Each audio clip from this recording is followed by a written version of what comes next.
I never told my son-in-law I was a retired Navy SEAL. He thought I was just a soft old father-in-law with a bad knee, until my daughter sent me her secret distress code. 30 minutes later, he learned exactly who I really was. Before I continue this story, let me know where you are watching from in the comments below.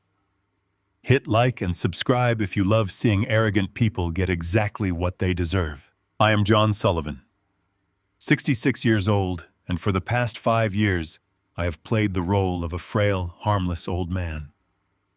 To the outside world, and especially to my son-in-law Brent, I am nothing more than a retired hardware store manager. I wear oversized beige sweaters. I walk with a pronounced painful limp in my left leg. I spend my weekends talking about the migration patterns of local sparrows and the best type of fertilizer for rose bushes. It is a performance. A carefully constructed, meticulously maintained performance. I adopted this persona shortly after my wife passed away. When our daughter Rachel met Brent, I saw immediately what kind of man he was. Brent is a venture capitalist, a man who makes millions moving digital numbers across a screen. He is wealthy, he is impeccably dressed, and he is entirely consumed by his own arrogance. He is the kind of man who measures human worth entirely by the balance in a bank account. To Brent, I was a charity case, a pathetic, obsolete relic from a bygone era who barely scraped by on a modest retail pension. And he made sure I knew it. Every Sunday, Rachel invited me to their sprawling gated estate for family dinner. And every Sunday, I endured a psychological endurance test.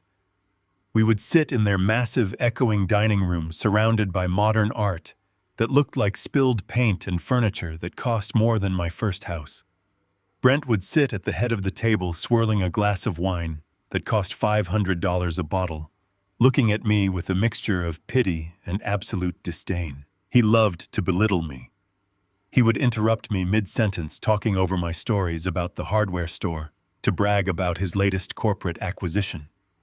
He would offer to pay for my heating bill in a loud, patronizing voice, making sure Rachel and the household staff heard his profound generosity. He would mock my old truck, offering to buy me a reliable used sedan so I wouldn't break down and embarrass them in their upscale neighborhood. I took it all. I absorbed every insult, every condescending smirk, every dismissive wave of his manicured hand. I nodded, I smiled weakly, and I thanked him for his concern. I rubbed my supposedly aching knee and looked down at my plate. I did this entirely for Rachel. My daughter is the only light left in my life. She loved Brent, or at least she loved the version of him he pretended to be when they first met. She wanted a peaceful family. She wanted her father and her husband to get along, so I swallowed my pride. I let Brent believe he was the alpha male of the room. I let him assert his dominance. A man who truly knows his own strength never feels the need to prove it to a weak opponent. But while Brent was busy inflating his own ego, I was busy observing. I am not a retired hardware store manager. For 24 years, I was a Tier 1 operator in the United States Navy SEALs. I have conducted covert operations in hostile territories, where a single lapse in judgment meant a violent, unrecorded death. I have survived interrogations, ambushes, and conditions that would make a man like Brent weep in terror within minutes. My limp is fake. My arthritis is a fabrication. Under my baggy sweaters, my body is still corded muscle and scar tissue. I maintain a rigorous physical conditioning routine at 3 in the morning, long before the rest of the neighborhood wakes up. During those agonizing Sunday dinners while Brent lectured me on the complexities of the stock market, I was conducting silent reconnaissance of his home. Brent was incredibly proud of his multi-million-dollar smart home security system. He boasted about it constantly. He told me about the thermal imaging cameras mounted on the perimeter walls, the localized pressure sensors under the manicured lawn, and the private armed security contractors who patrolled the gated community. He thought he was explaining technology to a dinosaur. I was actively finding the flaws in his fortress. I noted that his thermal cameras had a blind spot near the eastern oak tree, overlapping exactly with the ventilation exhaust for his wine cellar. I observed that the smart home network, while heavily encrypted, ran on a centralized wireless hub located on the ground floor. A simple localized signal jammer could blind the entire house in seconds without triggering the external failsafe. I watched the private security contractors drive by in their black SUVs. I evaluated their posture, their visual scanning patterns, and their reaction times. They were bored under trained corporate guards holding flashlights completely unequipped for a genuine tactical breach. Brent thought his money bought him invulnerability. But I have infiltrated compounds guarded by hardened mercenaries who fought for blood and survival. Brent's security was a fragile glass house built to keep out common thieves, not trained operatives. I ignored his insults because they meant absolutely nothing. When you have looked into the eyes of men who want to end your life, the arrogant sneer of a venture capitalist in a custom-tailored suit is comical. He was a boy playing king of the castle. I let him have his illusion. As long as my daughter was safe and smiling, I was perfectly content playing the role of the frail old man feeding the sparrows. But illusions shatter, and the peace I sacrificed my pride to maintain was nothing but a fragile lie. It was a Tuesday night. The clock on my kitchen wall read 11:42 p.m. The house was dead quiet, the kind of quiet that settles over the suburbs when the rest of the world has surrendered to sleep. I was sitting in my armchair in the dark, awake, sipping a glass of water. My regular smartphone, the one Brent and the rest of the world knew about, was charging on the kitchen counter. But buried deep inside the false bottom of a hollowed-out bookshelf in my study was something else. A prepaid, untraceable burner phone. Suddenly, the silence of the house was broken by a low, dull vibration. It was a sound that made my blood run instantly cold. I moved to the study. I did not limp. My stride was silent, swift, and perfectly balanced. I slid the false bottom of the bookshelf away and retrieved the small black device. The screen illuminated the dark room with a harsh white glow. I had one unread text message. It was from Rachel. I opened the message. There were no words. There was no explanation. There was only a single digit, the number 9. The air in my lungs turned to ice. My mind instantly flashed back 12 years. Rachel was a teenager just starting to drive, just starting to explore a world that I knew was fundamentally dangerous. I couldn't shadow her forever, and I couldn't explain the realities of my past without destroying her innocence. So I taught her a system. A numerical distress code simple enough to remember in a panic, ambiguous enough not to alert anyone who might intercept it. We practiced it until it was muscle memory. A text reading 1 meant she was uncomfortable and needed an excuse to leave a party. A 5 meant she was stranded and needed a discreet pickup. But a 9 was the nuclear option. I told her to only use it if her life was in immediate, uncontrollable peril. A 9 meant I am trapped. I cannot speak. Send help immediately. Trust no one. She had never used it. Not once in 12 years. Until tonight. I stared at the glowing number 9 on the screen. The fragile, peaceful retirement I had built for myself dissolved into dust in a fraction of a second. The soft, accommodating father-in-law was dead. The man who apologized for tracking dirt on Brent's expensive rugs was gone. My daughter was trapped in a fortress with a man I had allowed myself to underestimate. I walked to the bedroom closet. I pushed aside the rack of beige cardigans and orthotic shoes. I pressed my hand against the back panel of the closet, engaging a hidden biometric scanner. The panel clicked and slid open smoothly, revealing a reinforced steel safe bolted directly into the foundation of the house. I opened the safe. The smell of gun oil and meticulously maintained equipment filled the small space. I stripped off the baggy sweatpants and the comfortable flannel shirt. I pulled on tactical cargo pants dark as the night outside. I laced up combat boots that hadn't touched the ground in 5 years, tying them with tight, practiced efficiency. I slipped a dark-fitted long-sleeve shirt over my shoulders, feeling the familiar weight of the fabric against my skin. I reached into the safe and pulled out a tactical utility belt, snapping it around my waist. I grabbed a compact, high-powered signal jammer, a set of lock bypass tools, and a military-grade tactical flashlight, securing them into their respective pouches. Finally, I looked at my reflection in the mirror on the back of the closet door. The stooped posture was gone. The gentle, weary eyes were replaced by a cold, hardened stare. The predator I had buried deep inside had been awakened. Brent thought his money made him a god. He thought his smart home made him untouchable. He thought I was just an old man with a bad knee who didn't understand how the modern world worked. He was about to learn a very hard, very painful lesson about the difference between a man who buys security and a man who dismantles it for a living. I closed the safe, grabbed my keys, and walked out into the night. The engine of my old truck hummed a low, steady rhythm as I drove through the empty streets. The familiar suburban neighborhoods slowly faded away, giving way to the winding, secluded roads of the wealthy estates. The transition was always jarring to me. The streetlights vanished, replaced by the heavy darkness of old growth trees that lined the private driveways. I kept my headlights dim. I drove exactly the speed limit. I breathed in a slow, measured count of 4 seconds in and 4 seconds out. It was a breathing technique I learned decades ago to slow the heart rate and sharpen the mind. I was burying John Sullivan, the frail father-in-law. I was resurrecting a man I hoped I would never have to be again. The drive took exactly 22 minutes, but in my mind, it felt like a lifetime. I thought about Rachel. I thought about the little girl who used to hold my hand tight when we crossed the street. I thought about the brilliant, independent woman she had become. And I thought about the terror that must have gripped her to send that single-digit text message. A 9 meant absolute uncontrollable peril. It meant she was out of options.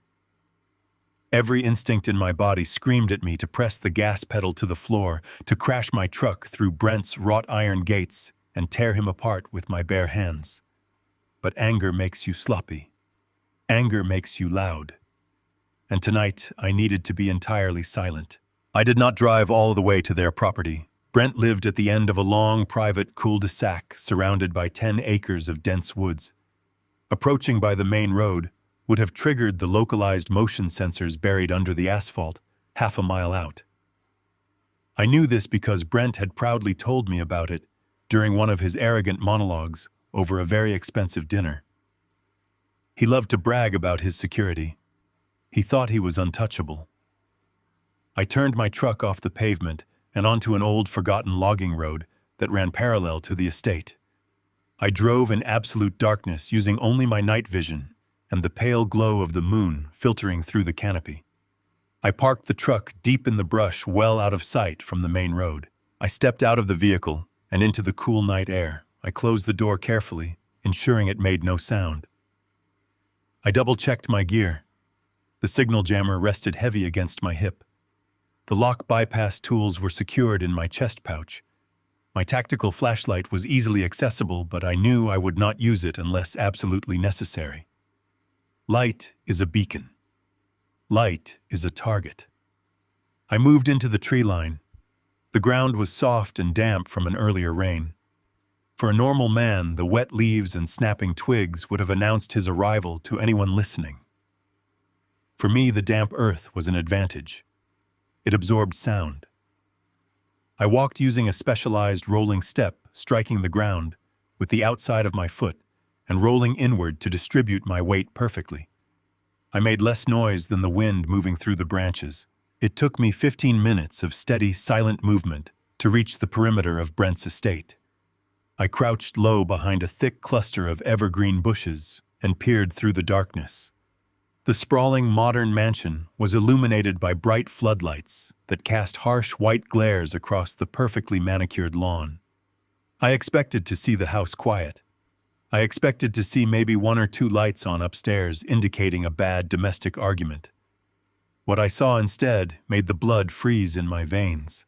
This was not a simple disagreement between a husband and wife. This was a tactical lockdown. 4 black sport utility vehicles were parked at strategic angles around the property. 2 blocked the main driveway, and 2 were positioned near the rear service entrance. But it was not the vehicles that alarmed me. It was the men standing next to them. There were at least 6 contractors patrolling the perimeter. They were not wearing the cheap, ill-fitting uniforms of a standard neighborhood watch. They wore dark tactical gear.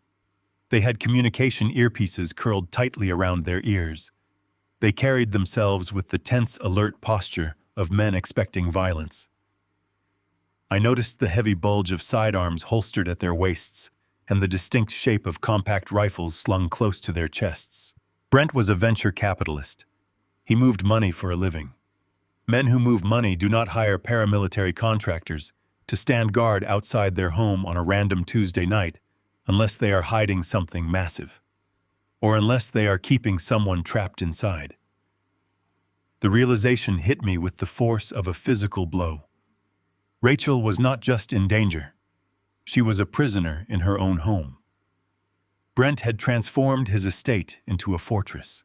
I stayed perfectly still, letting my eyes adjust completely to the contrast between the dark woods and the bright floodlights. I needed to assess the situation objectively. Panic would get me caught, and getting caught would leave Rachel defenseless. I could not just walk up to the front gate and demand to see my daughter. The moment I stepped into the light, those contractors would draw their weapons. They would radio inside.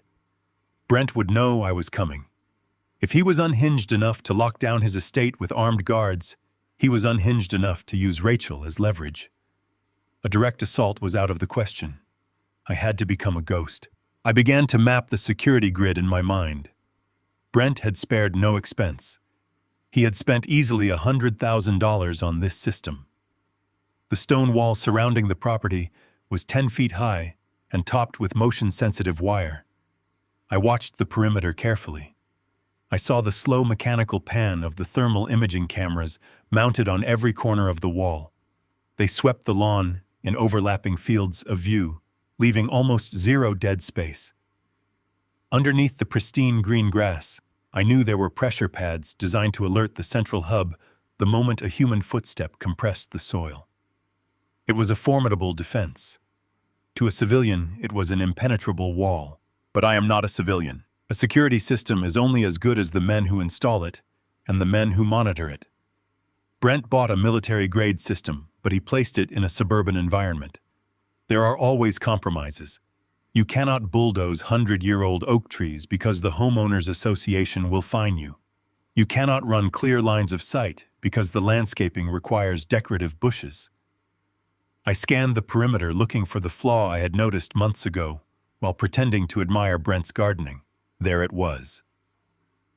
On the eastern edge of the property, a massive ancient oak tree stood just outside the stone wall. Its thick branches extended over the barrier, casting deep, irregular shadows across the lawn. The thermal camera on that corner had to pan slightly downward to avoid the constant false alarms triggered by squirrels moving in the branches. That slight downward angle created a blind spot directly beneath the camera. It was a narrow corridor of safety, perhaps 3 feet wide, that led straight to the side of the house. But reaching that blind spot meant dealing with the contractors. I watched their patrol patterns. They were professionals, but they were bored. They were walking in predictable loops. One guard walked the eastern wall, checking his phone every 3 minutes. He was relying on the cameras to do his job for him. He trusted the technology too much. That was his weakness. I timed his patrol. He walked past the oak tree, turned the corner, and took exactly 45 seconds to return. I had a 45-second window to scale the wall, bypass the motion wire drop into the blind spot, and cross the pressure-sensitive lawn without triggering an alert. It was a margin of error that left no room for hesitation. I moved silently through the brush, positioning myself at the base of the massive oak tree. The rough bark felt familiar under my hands. I waited in the shadows, slowing my breathing down to a crawl. I watched the guard approach. The crunch of his boots on the gravel path was loud and careless. He walked past my position, completely unaware that death was standing less than 10 feet away. The moment he turned the corner, I moved. I grabbed a low-hanging branch and pulled myself up with a smooth, fluid motion. My muscles burned with the sudden exertion, but the adrenaline pushed the pain away. I climbed high into the canopy, moving over the top of the stone wall. I looked down at the motion-sensitive wire. I carefully navigated my body over the top, avoiding the trigger lines by mere inches. I hung from the branch directly above the narrow blind spot. I looked at the thermal camera. It panned away. I dropped. I hit the ground, bending my knees deeply to absorb the impact completely silently. I was inside the perimeter. But the hardest part was just beginning. The lawn was mined with pressure sensors. If I took a normal step, the central hub would instantly alert the guards. I had to reach the side of the house where a decorative stone pathway provided a safe route. I dropped to my stomach. I spread my body weight completely flat against the damp grass.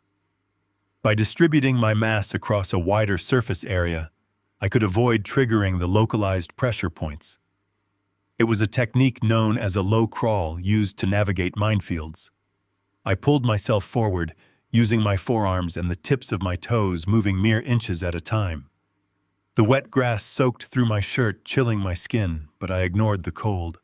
I kept my eyes fixed on the thermal camera, pausing my movement the second it began to pan back toward my position. It took me 5 agonizing minutes to cross 20 feet of lawn. My shoulders ached and my lungs burned for air, but I finally reached the solid surface of the stone pathway. I pressed my back against the cold brick wall of the mansion, perfectly hidden in the deep shadows. I had bypassed the $100,000 grid. I had slipped past the armed contractors. I was inside the fortress. I slowly reached down to my tactical belt and retrieved my signal jammer. The real work was about to begin. I was no longer the soft old father-in-law Brent loved to humiliate. I was the nightmare he never knew existed. And I was coming for my daughter. I pressed my back against the cold brick wall of the mansion. The shadows wrapped around me like a heavy blanket. The night air was thick and damp, but my mind remained perfectly clear. I reached down to my tactical belt and retrieved the compact signal jammer. Brent thought his security network was flawless. He believed money could buy absolute safety. He forgot that every system needs to communicate to function properly. I did not need to destroy his alarm panel. I only needed to blind it for a few minutes. I moved along the side of the house, keeping my body pressed flat against the stone facade. I approached the secondary control panel located near the utility meters. Brent had pointed this out to me during a family barbecue last summer. He mocked me that day, saying a man of my age could not even understand the touchscreen interface. I remembered his arrogant laugh echoing across the patio. I placed the signal jammer against the lower casing of the panel. I activated the device with a silent press of a button. A soft hum vibrated through my fingers. The localized wireless signal was immediately drowned out in a sea of electronic white noise. The panel displayed a connection error, but it would not trigger the central hub inside the house. To the main computer, it simply looked like a temporary network lag. This is a common glitch in residential systems, and Brent's monitoring company would ignore it for at least 5 minutes. I had exactly 3 minutes before the system would automatically reboot and initiate a hard lockdown. I holstered the jammer and moved swiftly to the rear of the house. I knew exactly where I was going. During that same barbecue, I had spent 10 minutes admiring the landscaping near the back patio. Brent thought I was looking at his expensive imported roses. I was actually studying the heavy steel grate covering the ventilation exhaust for his climate-controlled wine cellar. I noticed then that the lower screws on the grate were severely rusted from the constant moisture of the automated sprinkler system. It was a massive structural weakness ignored by his highly paid contractors. I dropped to my knees in the damp soil. I retrieved a small, flat multi-tool from my chest pouch. I wedged the edge of the metal tool under the rusted screw heads. I applied steady, even pressure. The old metal groaned slightly but gave way. I worked quickly and methodically, pulling the screws free one by one. Time was bleeding away rapidly. The jammer would only mask my entry for another 2 minutes. I gripped the heavy steel grate with both hands and pulled it loose, setting it softly onto the wet grass beside me. The opening was narrow and perfectly square. It plunged into total, impenetrable darkness. I slid my legs into the opening first. The metal edges of the duct scraped roughly against my dark, tactical clothing. I exhaled, completely emptying my lungs to compress my chest cavity. I shimmied backward into the tight space. The air inside the shaft was stale and smelled heavily of dust and aged wood. It was an incredibly tight fit. A younger man might have panicked, feeling the rigid walls pressing in from all sides. A larger man would have been hopelessly trapped. But I remained perfectly calm. I used my elbows and knees to drag my body down the horizontal shaft, moving inch by inch into the belly of the house. The darkness was absolute.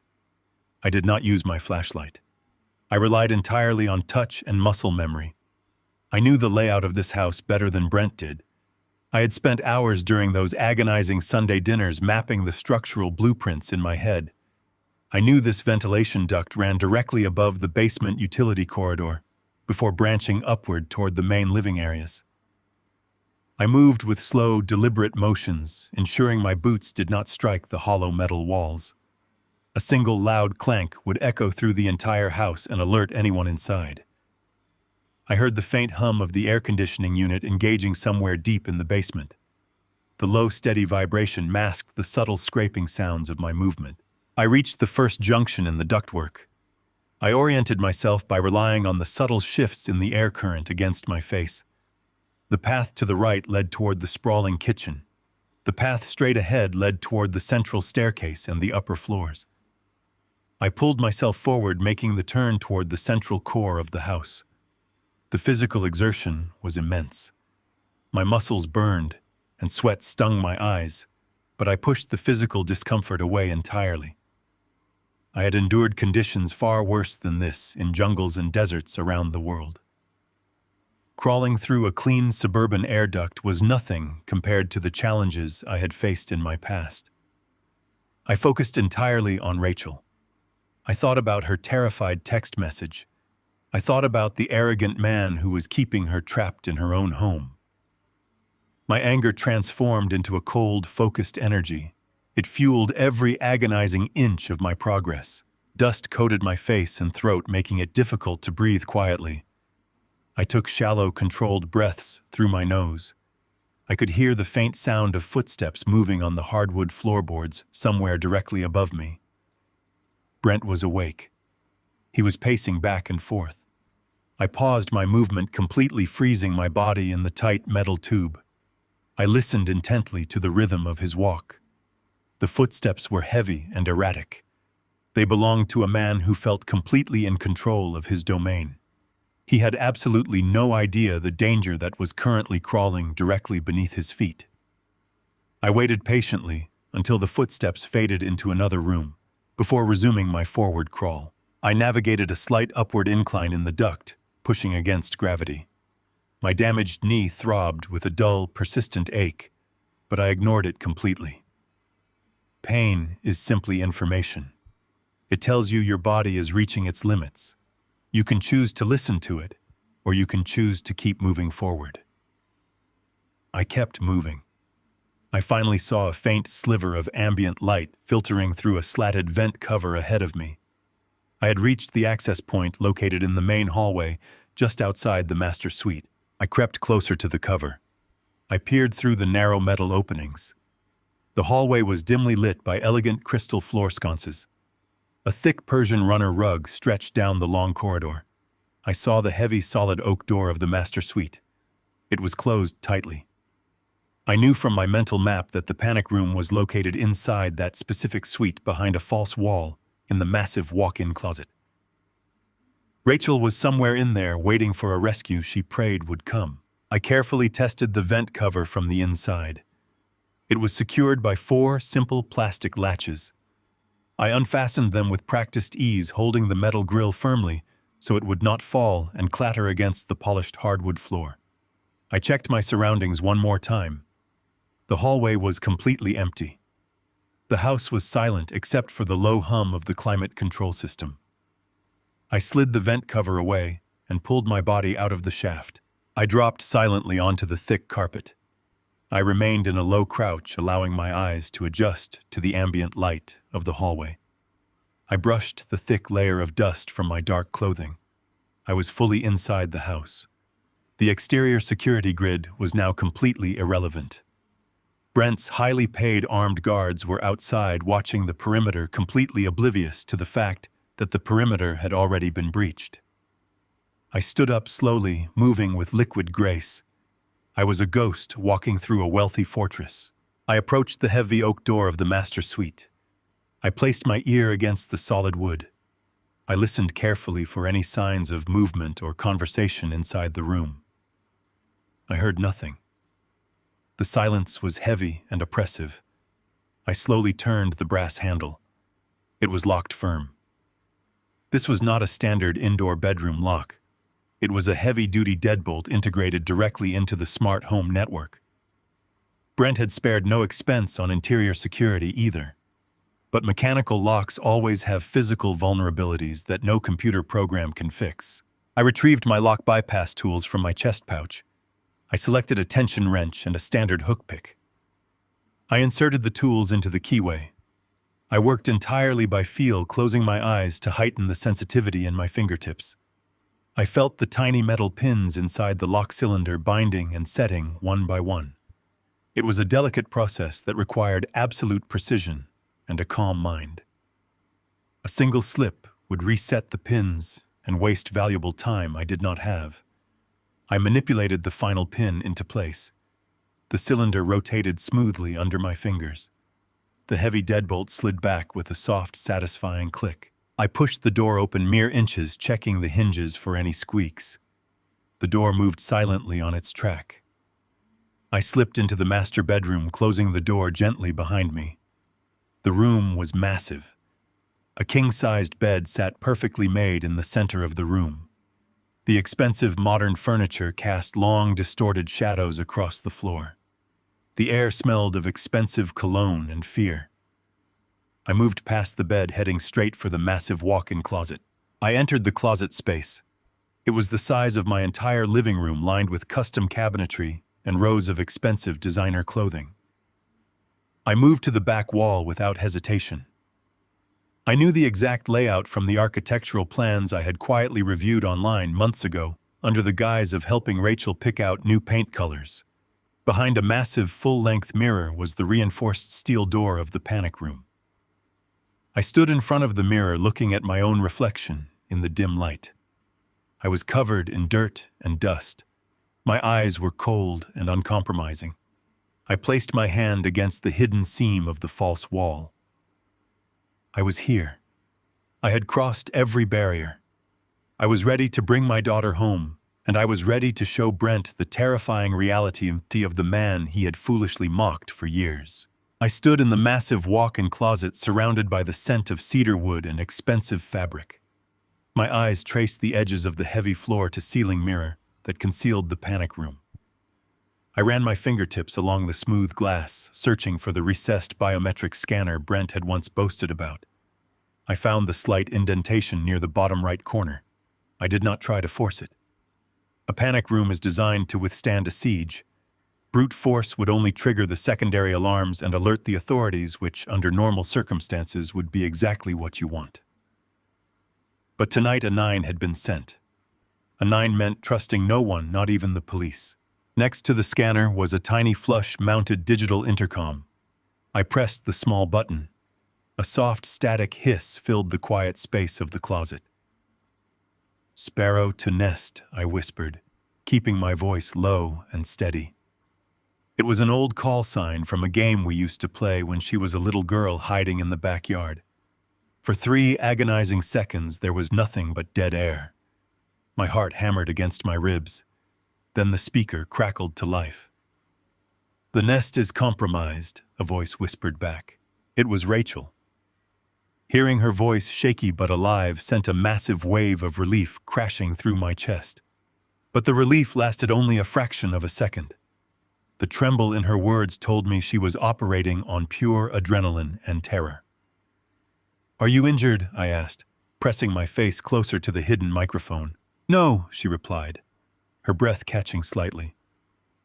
"I am physically fine.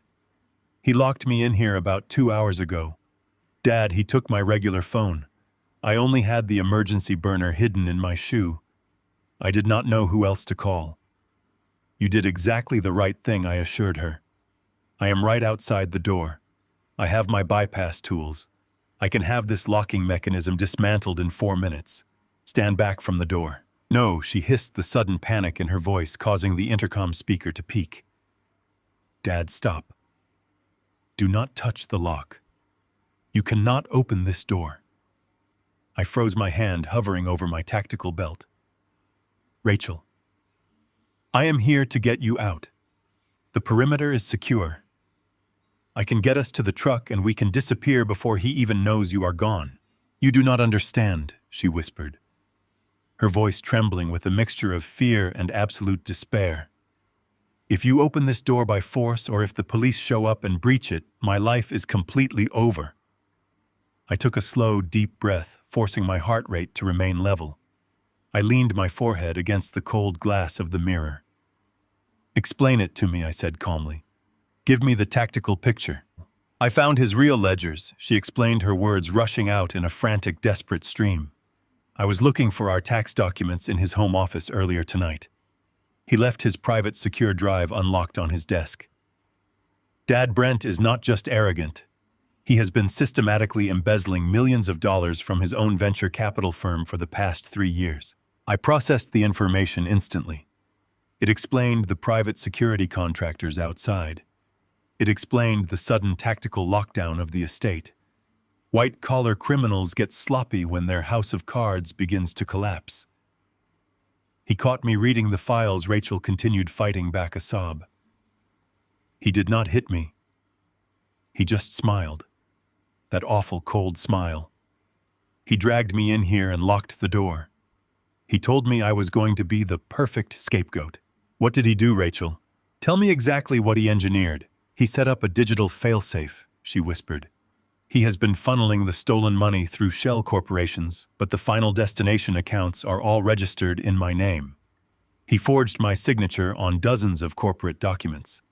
He told me he has an automated script ready to execute if the panic room door is breached without his personal biometric scan, or if the external alarms are triggered by the police. The script automatically dumps the embezzled funds into those accounts and alerts the federal authorities. The brilliance of the trap chilled me to the bone. Brent was a coward, but he was a highly intelligent coward. He knew the walls were closing in on his embezzlement scheme. He needed a fall guy, and he chose his own wife. He is in his office right now, Rachel cried softly. He brought a man with him, an auditor, I think. They are finalizing the transfers tonight. He told me that by tomorrow morning he is going to have a doctor come to the house. A psychiatrist he paid off. He is going to claim I suffered a severe psychotic break, that I locked myself in the panic room, and that I stole the money in a manic episode. He gets to walk away clean, keep my family trust fund, and I go to federal prison for 20 years. I closed my eyes. The pieces of the puzzle locked together with devastating clarity. If I pulled her out now, the failsafe would trigger. The digital trail would point directly to Rachel. The FBI would not care about her story. They would follow the money, and the money would paint her as a mastermind thief fleeing the scene. I could physically save her tonight, but her life would be destroyed forever. Dad, she whispered, her voice breaking completely. What are we going to do? I am so scared. You are going to breathe, I told her, channeling absolute unwavering authority into my voice. You are a Sullivan. We do not panic. We adapt. You are going to sit on the floor, close your eyes, and count your breaths. You are perfectly safe inside that room. He cannot hurt you right now. But the transfer, she pleaded. If he executes the transfer, the frame job is complete. He is not going to execute the transfer, I replied. My voice was no longer a whisper. It was a cold, hard promise. I stepped back from the mirror. I looked at my hands. They were steady. The frail, soft father-in-law was completely dead. I now had a clear objective. This was no longer a simple extraction mission. This was a psychological demolition. I had to leave my daughter locked in a metal box while I hunted the men who put her there. I had to navigate the digital battlefield they thought they controlled, and I had to dismantle their entire operation before the clock ran out. I will be back for you, I told the intercom. Do not make a sound until you hear me knock 3 times. "I love you, Dad," she whispered. I stepped away from the door and moved silently back into the hallway. I reached down to my belt and adjusted my equipment. Brent wanted to play a game of digital warfare and manipulation. He thought he held all the cards. He was about to find out what happens when you invite a ghost into your home. I stepped back from the mirror, concealing the panic room door. Leaving my daughter locked inside that steel box went against every natural instinct in my body. A father is wired to break down walls and carry his child to safety. But I knew that brute force would only trigger the digital trap Brent had so carefully laid. I had to suppress the father and fully awaken the operator. I turned my back on the closet and slipped out of the master suite. The hallway was perfectly still. I moved down the grand staircase of the estate, allowing my eyes to constantly scan the shadows. The moonlight filtered through the massive skylights, casting long, pale beams across the expensive hardwood floors. Brent had filled his home with abstract sculptures and imported vases. To him, they were trophies of his wealth. To me, they were simply cover and concealment. I navigated the corridors with absolute silence, plotting my route toward his home office. Brent's office was his sanctuary. It was located on the ground floor at the far end of a mahogany-paneled wing. He spent hours in there, locking himself away behind a solid oak door equipped with a biometric keypad. I did not need to physically enter the room to hear what was happening inside. I moved past the office door and slipped into an adjoining utility closet. The small room was warm and hummed with the sound of the estate's localized servers. This was the central nervous system for the ground floor. I knelt beside the glowing router stacks and carefully removed the ventilation cover, exposing the tangled bundles of data cables. I reached into the tactical pouch on my belt and retrieved a sleek black device no larger than a matchbox. It was a highly specialized audio splicing tool. You cannot buy this kind of equipment. I acquired it from an old friend named Mike. Mike and I had served together in several hostile deployments. While I was the man clearing rooms and securing perimeters, Mike was the ghost in the machine. He built custom signal interceptors for elite intelligence units. We met for a quiet beer a few months ago to remember the men we had lost. Before we parted ways, he slipped this device into my coat pocket. He told me that the world was getting louder, and a smart man always needed a way to listen to the whispers in the dark. I never thought I would be using it to spy on my own son-in-law. Brent had always treated me like a relic. He assumed my military career was just a series of blunt force encounters in the mud. He assumed I was a dinosaur who could barely operate a modern cellular phone. He had absolutely no idea that my final 6 years in the Navy were spent attached to a highly classified joint task force specializing in electronic warfare and tactical surveillance. We spent years infiltrating secure foreign compounds for the sole purpose of planting digital parasites into encrypted networks. We stole secrets from men who guarded their data with private armies. Compared to those missions, splicing into a civilian smart home network was a trivial exercise. I worked by touch, relying entirely on muscle memory. I located the specific Ethernet cable feeding the audio and visual feeds from Brent's office. I used a specialized blade to strip a microscopic section of the shielding, exposing the raw copper wire underneath.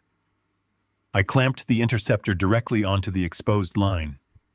A tiny green light blinked once on the device, confirming the connection.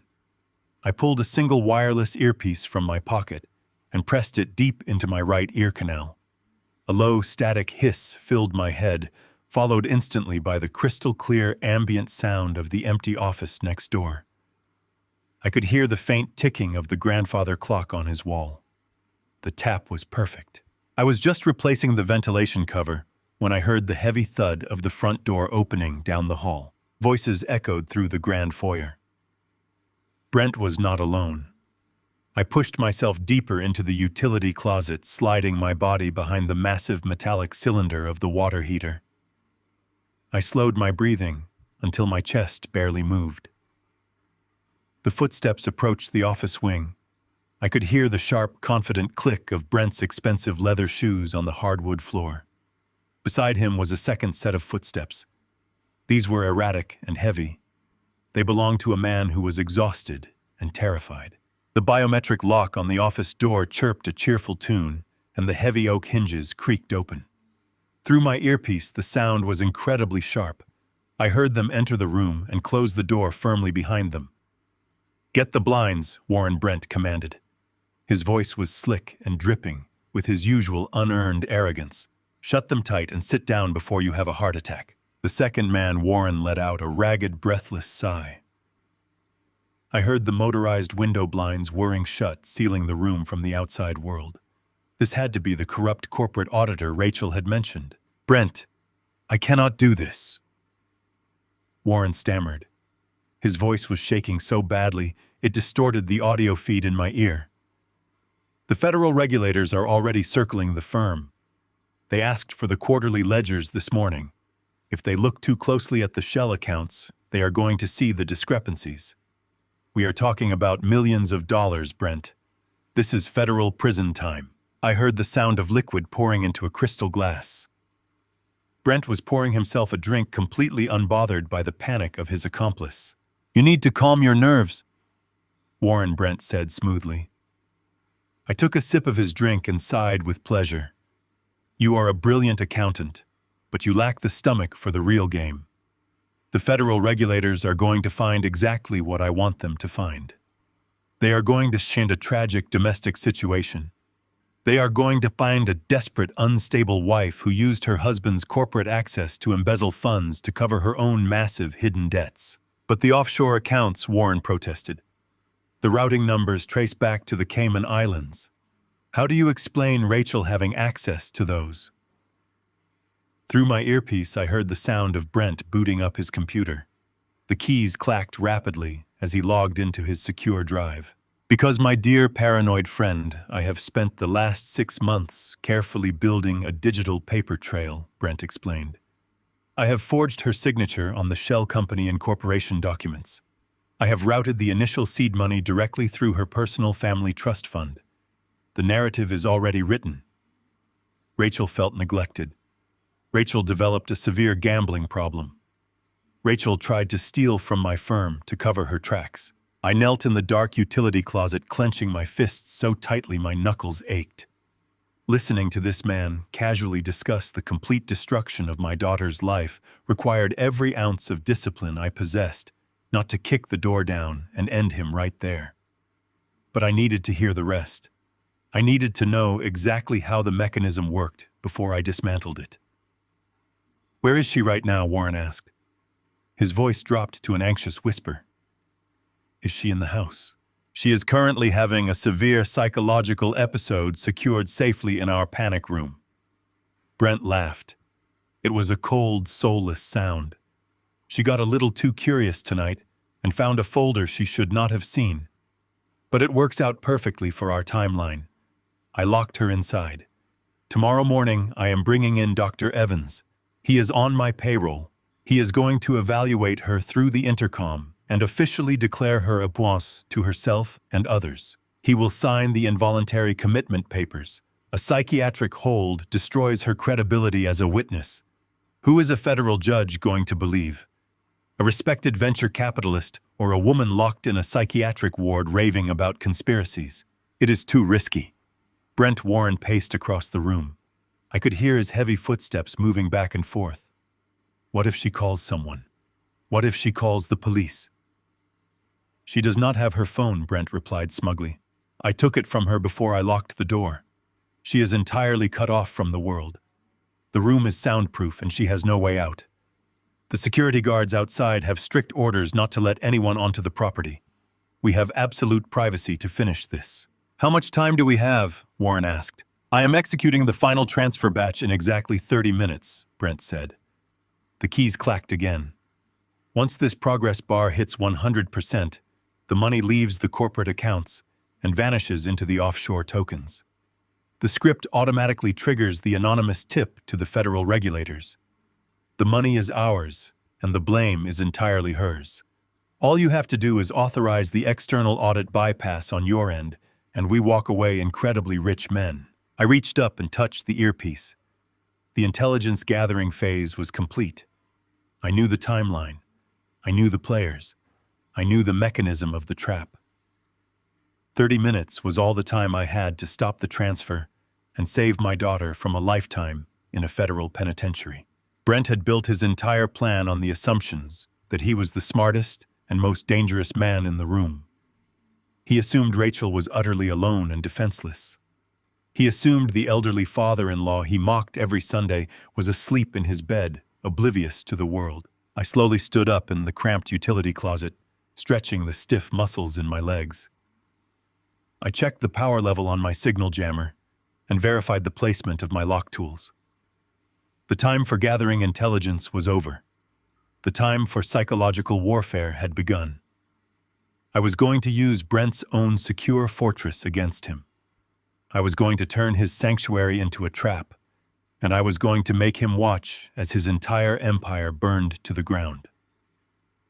I slipped out from behind the water heater and stepped silently back into the hallway. The clock was ticking. I remained frozen in the utility closet, letting the cold reality of Brent's words wash over me. Through the tiny wireless earpiece, the audio was terrifyingly crisp. I could hear the ice clinking in Brent's crystal glass. I could hear the heavy, erratic breathing of his accomplice, Warren. I had spent my entire adult life hunting dangerous men in the darkest corners of the globe. I had faced warlords, insurgents, and cartel enforcers. But listening to this immaculate, wealthy venture capitalist casually detail the total destruction of my daughter's life, I realized that true evil does not always wear a camouflage uniform or carry a rifle. Sometimes it wears a tailored suit and drinks expensive scotch in a suburban mansion. Warren was pacing the floor again.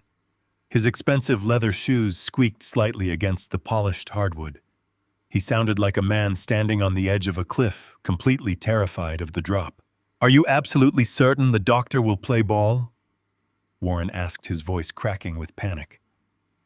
Involuntary commitment is a massive legal hurdle, Brent.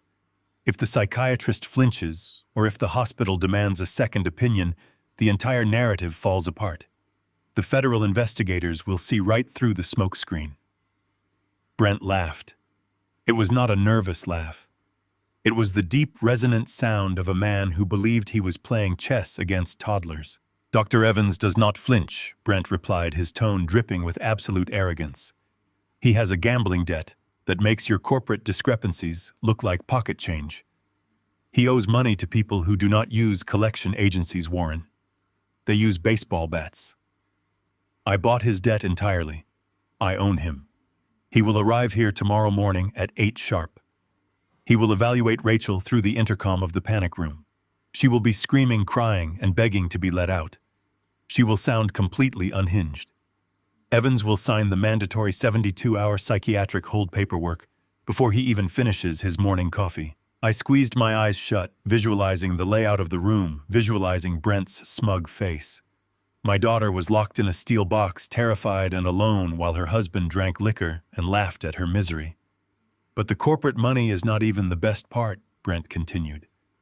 The sound of his fingers tapping against his computer keyboard filled the audio feed. "The firm was just the appetizer. The real prize is the Sullivan Family Trust." Warren stopped pacing. "What do you mean, the family trust? I thought we were just cleaning out the venture capital shell accounts." "You think too small," Warren Brent scoffed. "Rachel comes from old, quiet money on her mother's side. Her pathetic father plays the role of the humble hardware store manager, but Rachel's maternal grandparents left behind a massive, irrevocable trust fund. It unlocks completely on her 35th birthday, which is exactly 4 months from now. I have spent 5 years playing the dutiful husband, pretending to care about her, pretending to tolerate that limping old dinosaur of a father she adores. Do you know how exhausting it is to sit across from that weak, fragile old man every Sunday? I have had to listen to his boring stories about birds and lawn care while I wait for the calendar to turn. I felt my jaw clench. The muscles in my arms tightened until they ached. I had endured his insults for years because I thought he loved my daughter. Now I knew the absolute depth of his sociopathy. He had preyed on her for a payout, Once Rachel is committed to the psychiatric facility, Brent explained, his voice taking on a dark, greedy excitement. I automatically assume medical power of attorney. The law is very clear on this.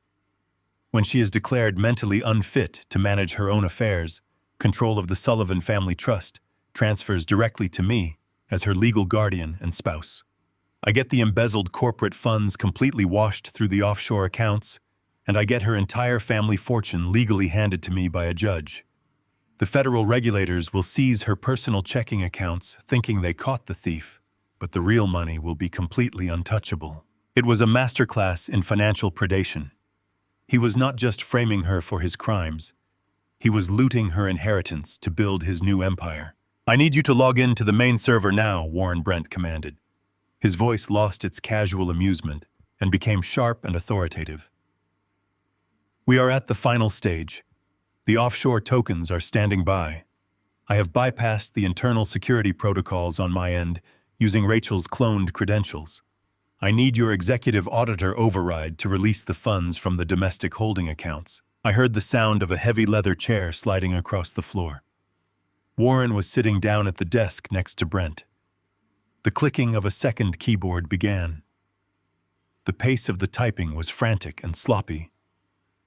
This is insanity, Warren whispered. Once I put my override code into this terminal, there is no turning back. The money leaves the country and the digital alarms trigger at the firm. Do it, Brent ordered coldly. Do it right now, or I will make sure the regulators find out about the kickbacks you took last year. We sink or swim together, Warren. Type the code. A long, agonizing pause followed. I could hear Warren swallowing hard. Then a slow, deliberate sequence of keystrokes echoed through my earpiece. Override accepted. Warren breathed out a heavy sigh of defeat. The holding accounts are unlocked. The domestic funds are pooling into the primary export node. Excellent, Brent said softly.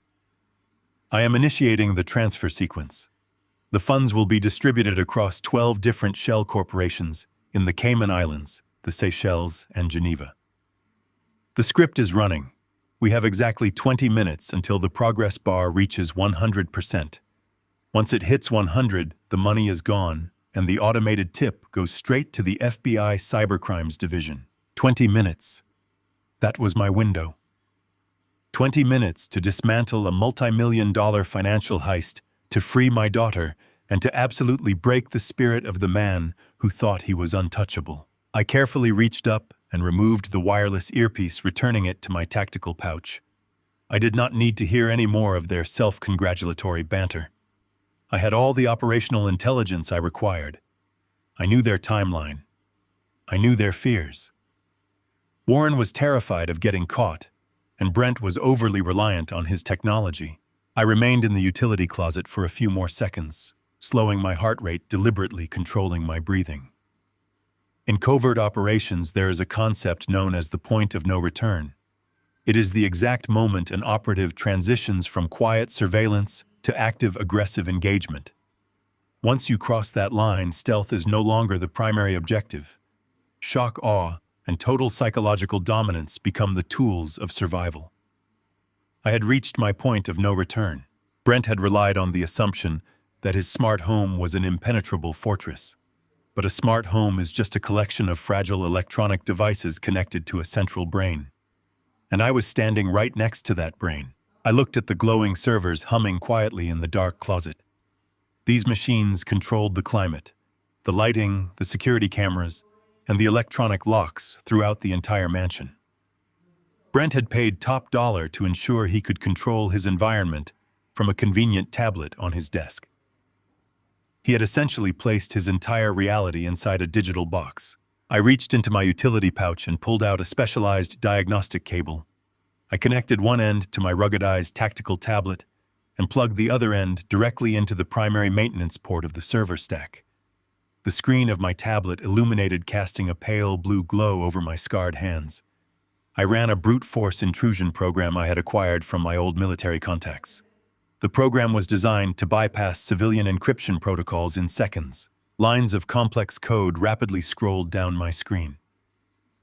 Brent's expensive corporate firewall put up a fight for exactly 12 seconds before the program found a backdoor in the localized network architecture. The screen flashed bright green. I had full administrative access. I was no longer just a ghost hiding inside his house. I was the absolute architect of his environment. I quickly mapped the network nodes identifying the specific IP addresses for the home office where Brent and Warren were sitting.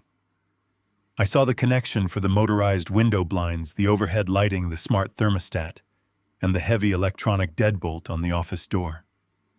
I also located the audio-visual surround sound system integrated into the ceiling of every room.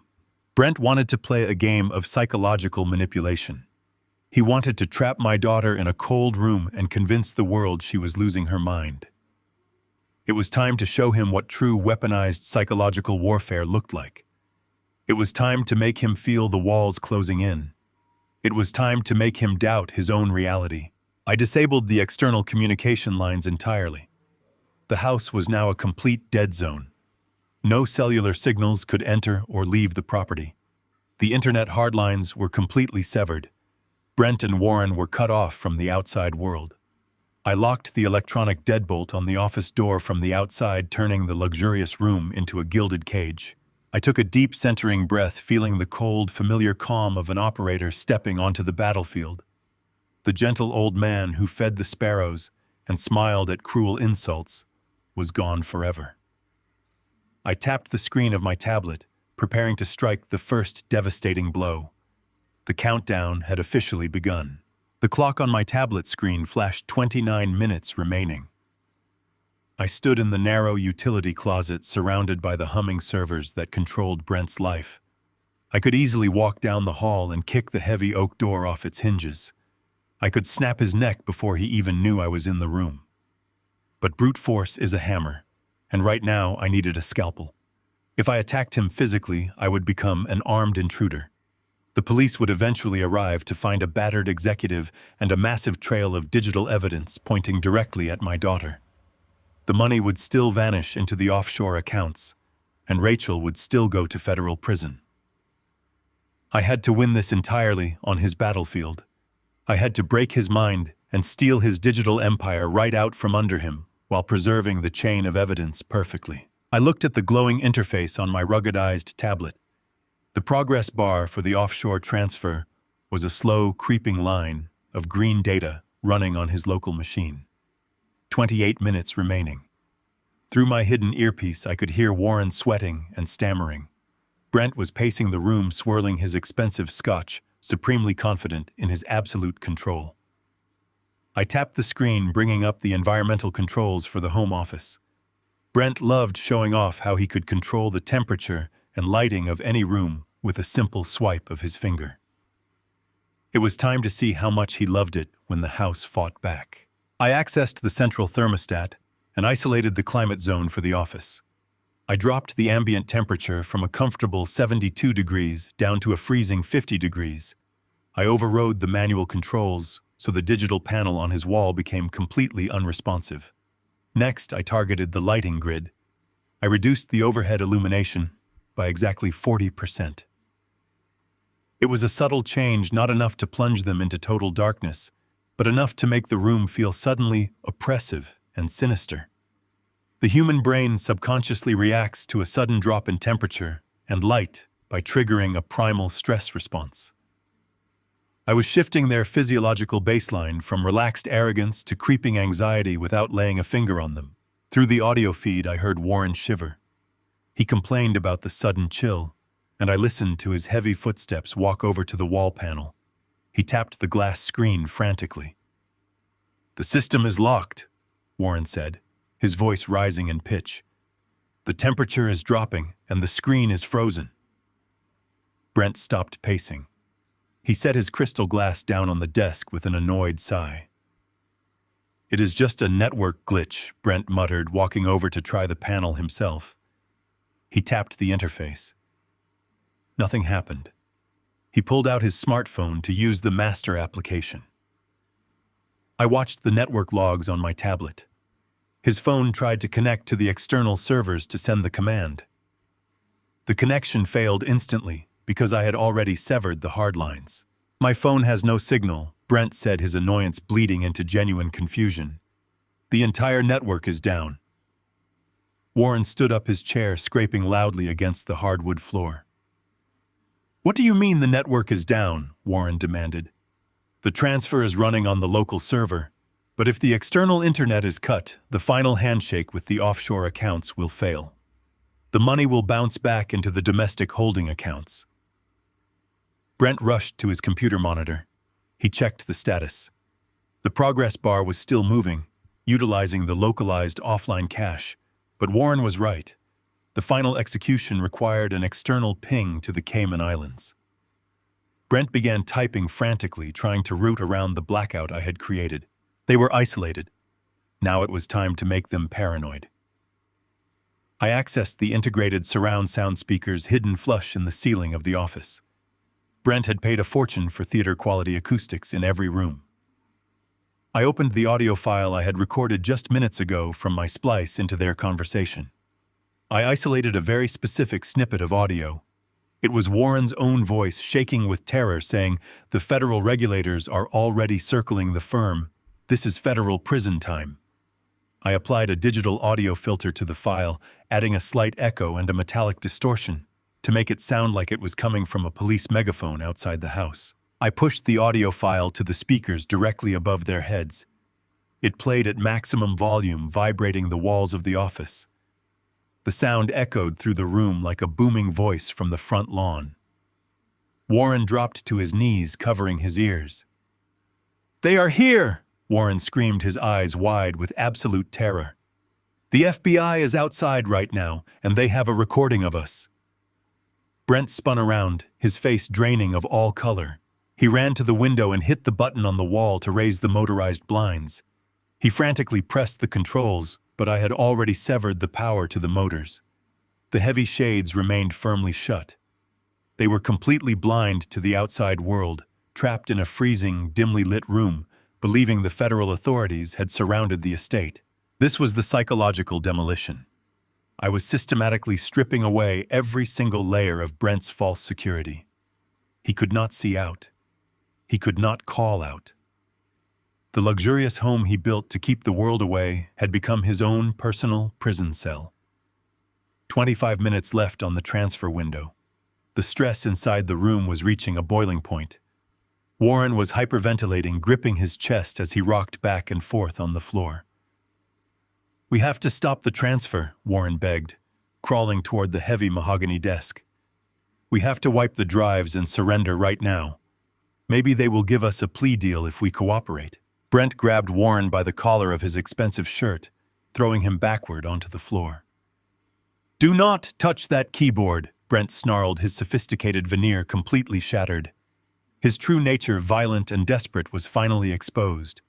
"If we stop the transfer now, we have absolutely nothing to bargain with. I am not going to federal prison because you lost your nerve."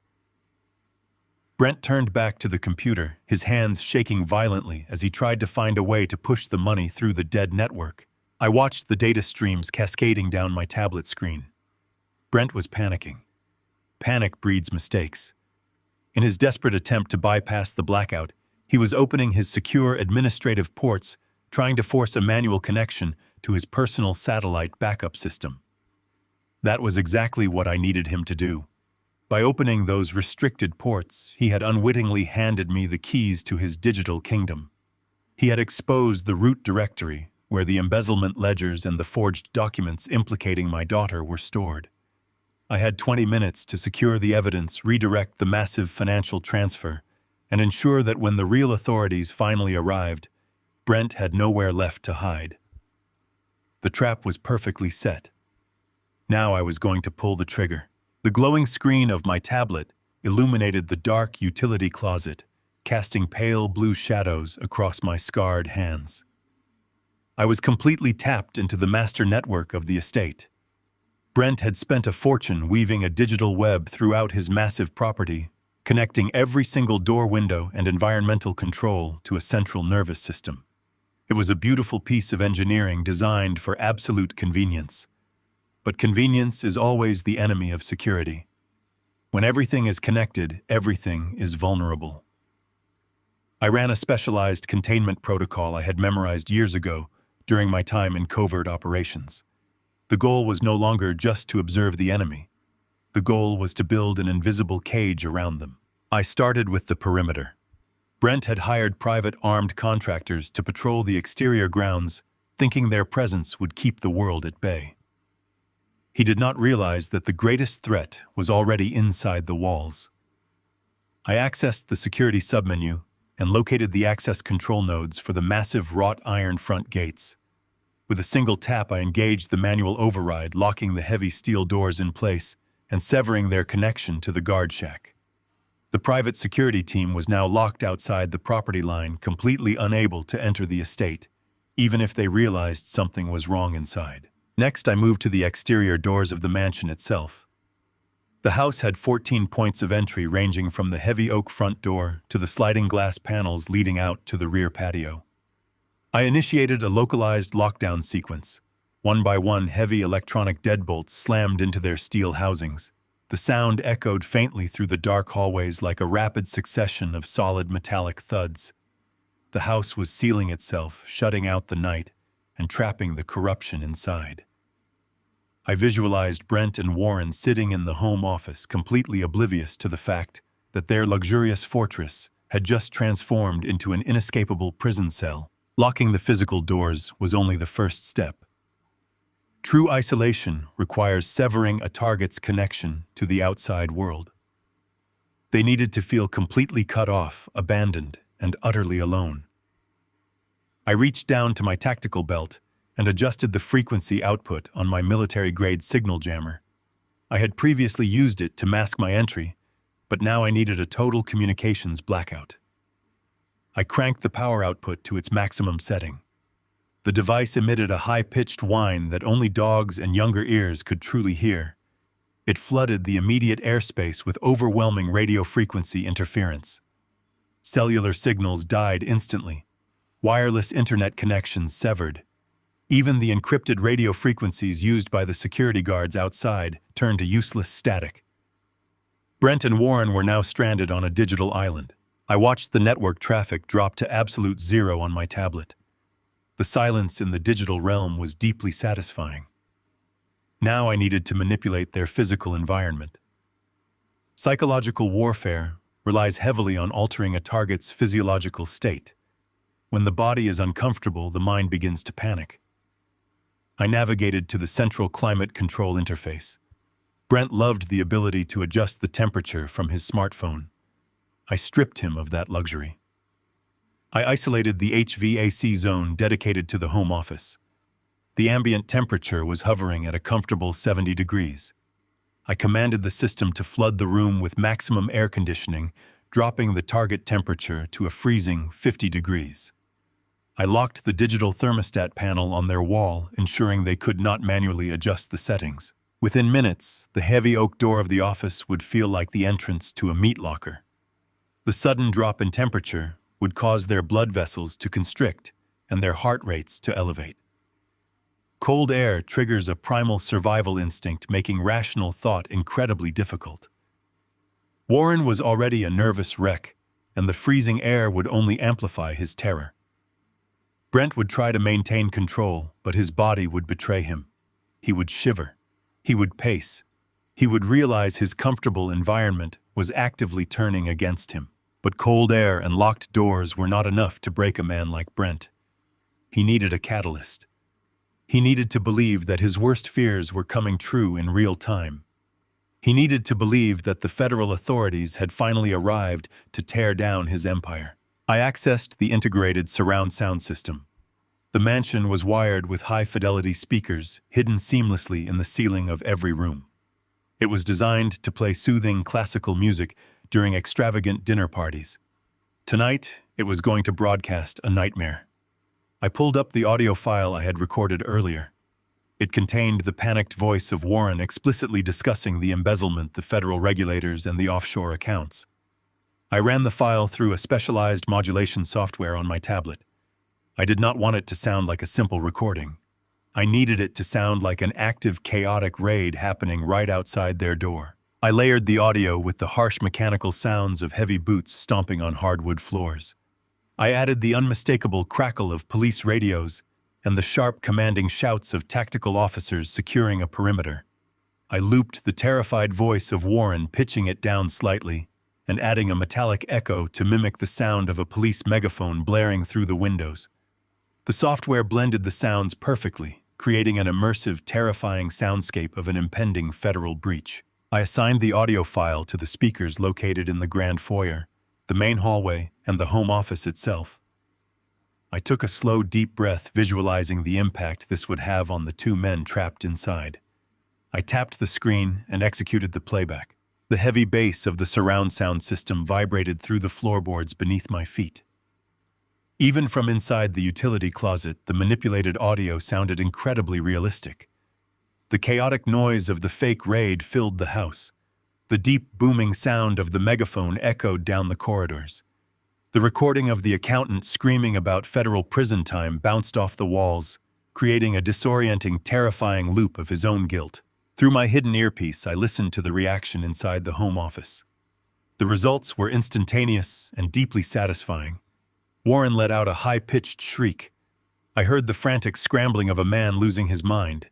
He collided with the heavy wooden desk, knocking objects onto the floor. The sound of shattering glass pierced the audio feed. "They are here!" Warren screamed, his voice cracking with absolute panic. "They are in the house, Brent. The feds are in the house. We have to surrender. We have to wipe the drives." Brent was breathing heavily. His usual smooth, arrogant tone was completely gone, replaced by raw, unfiltered fear. "Shut up, Warren Brent," yelled his voice trembling. "Just shut up and let me think. The doors are locked.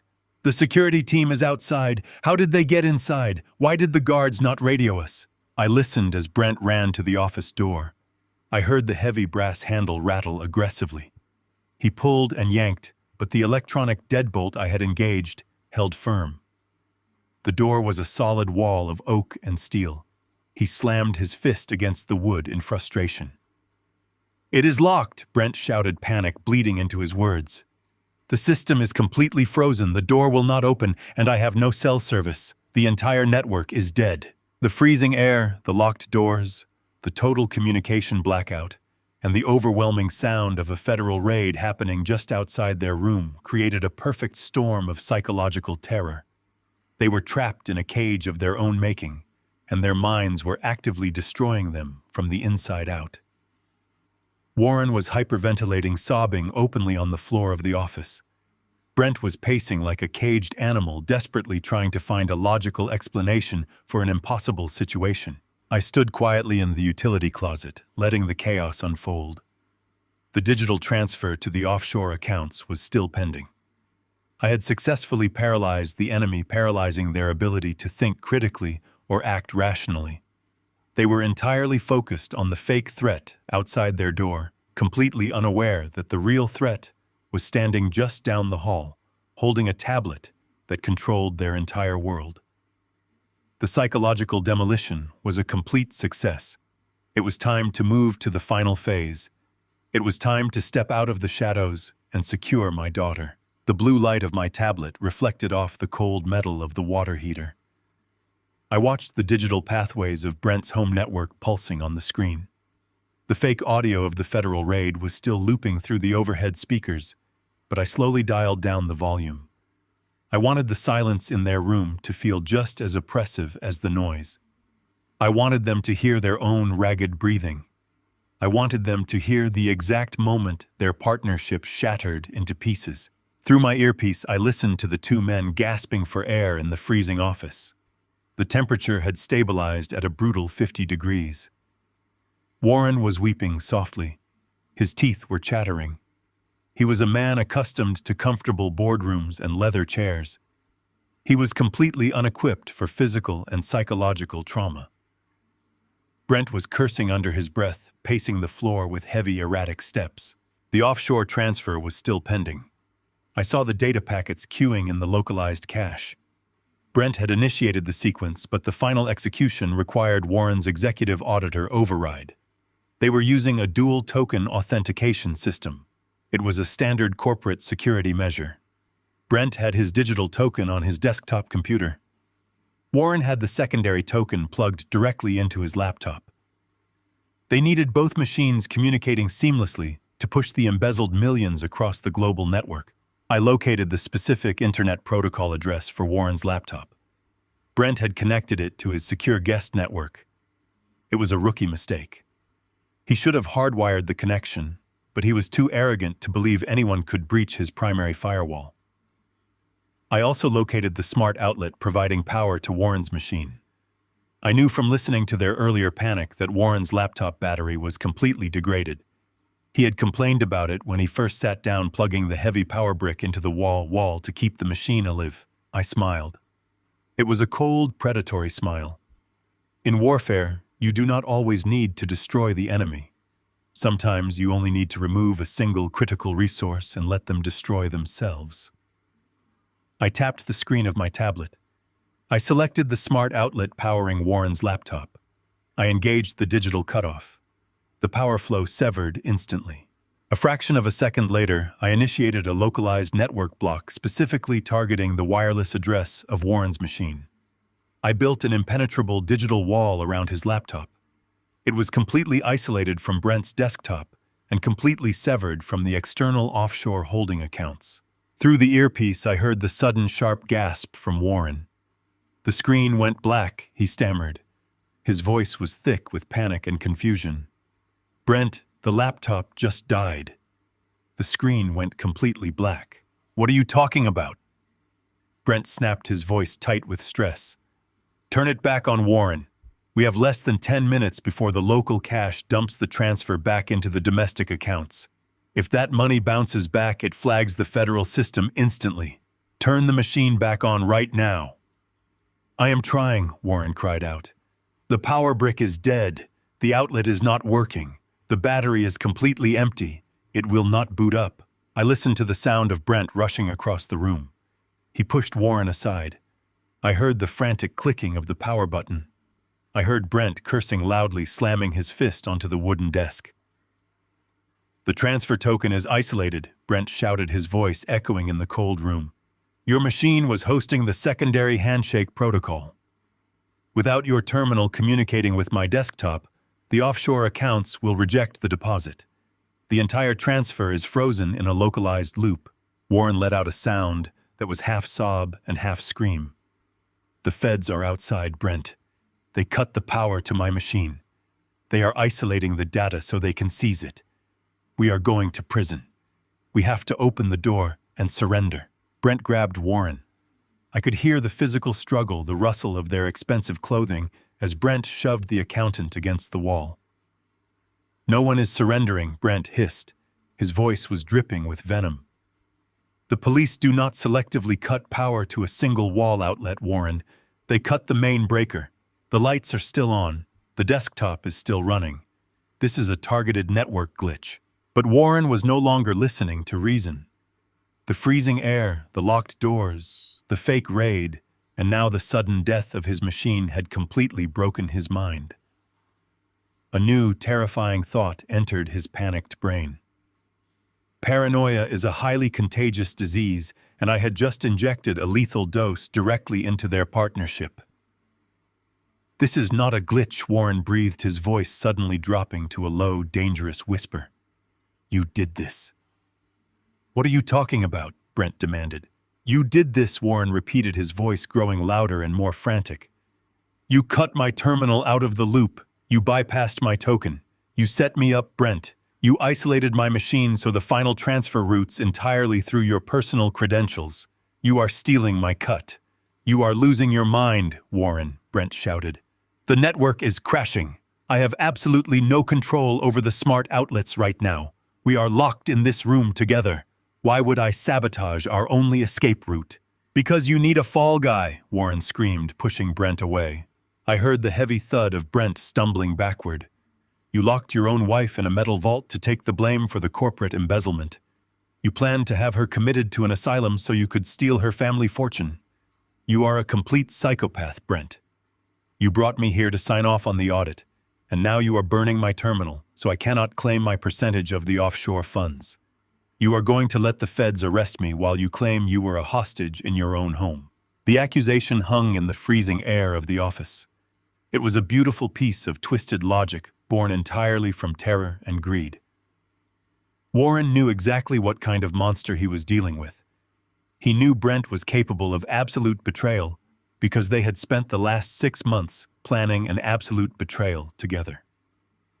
There is no honor among thieves. There is only a temporary alignment of interests. The moment those interests diverge, the knives come out. I watched the tablet screen. The transfer progress bar was completely stalled. The money was trapped in a digital no man's land, waiting for a secondary authentication that would never arrive. I am not trying to steal your cut, Brent growled. His breathing was heavy and labored. I need your token to finish the handshake. I need your machine online. Then turn it back on. Warren demanded, his voice cracking. Unlock the system, Brent.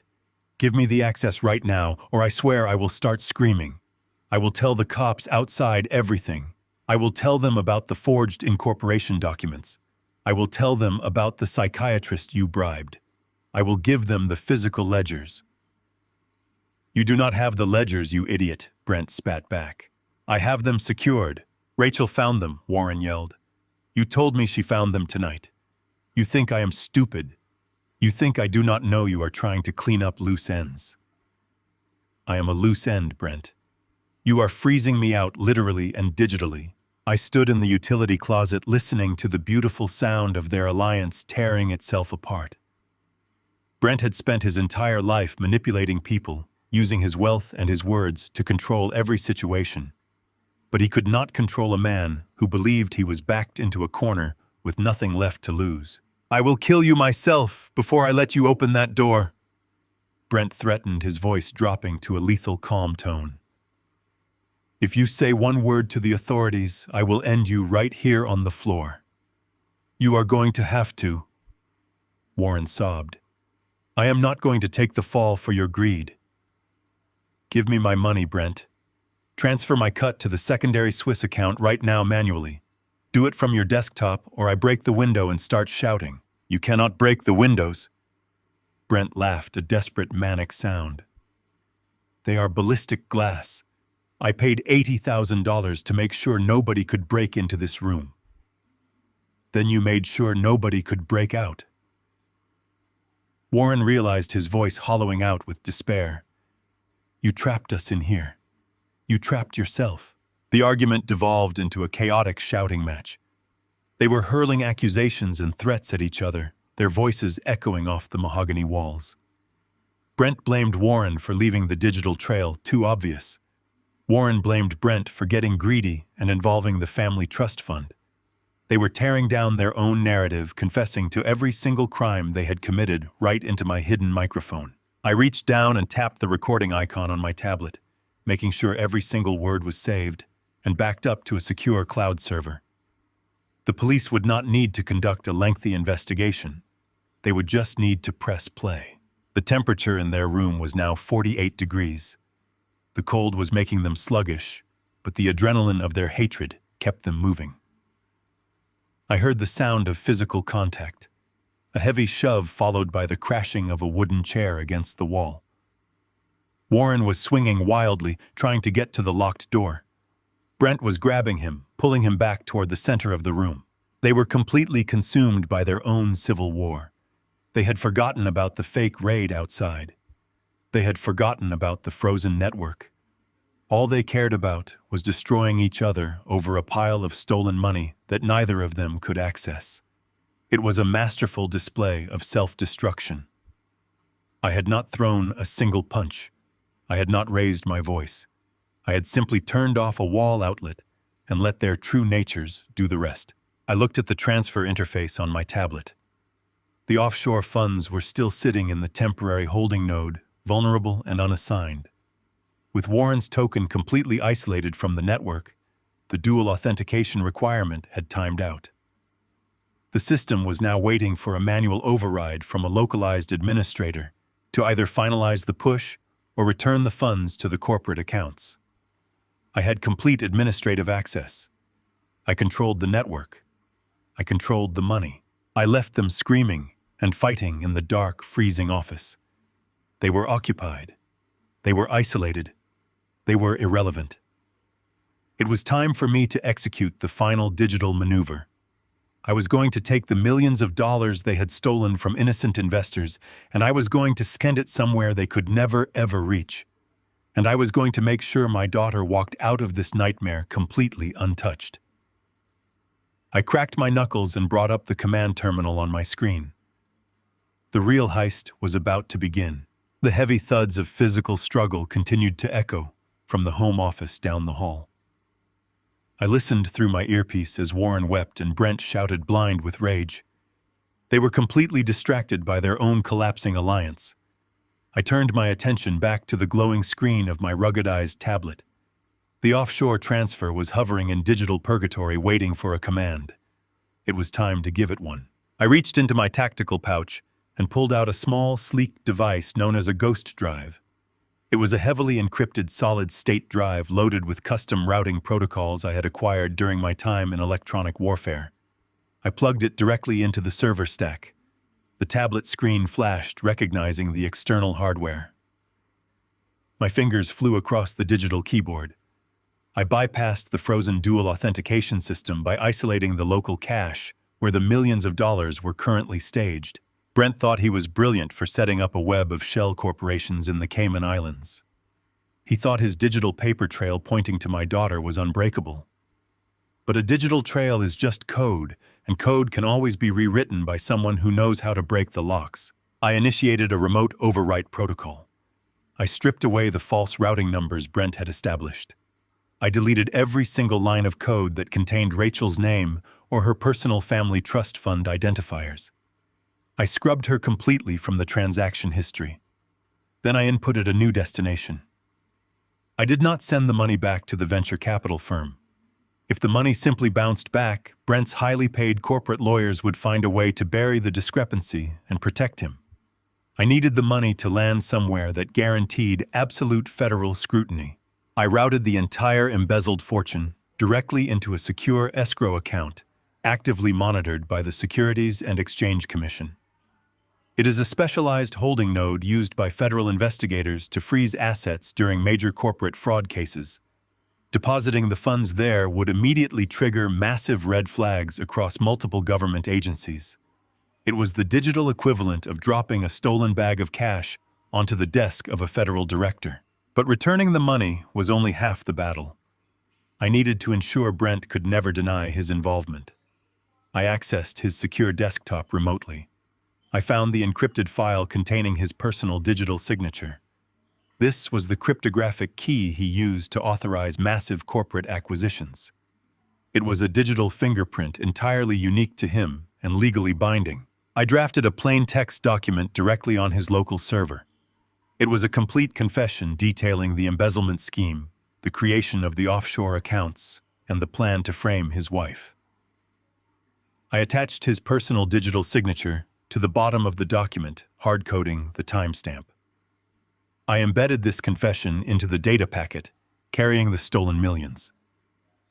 When the authorities received the money, they would also receive a perfectly verified, legally binding admission of guilt, signed by Brent himself. I tapped the execution command on my tablet screen.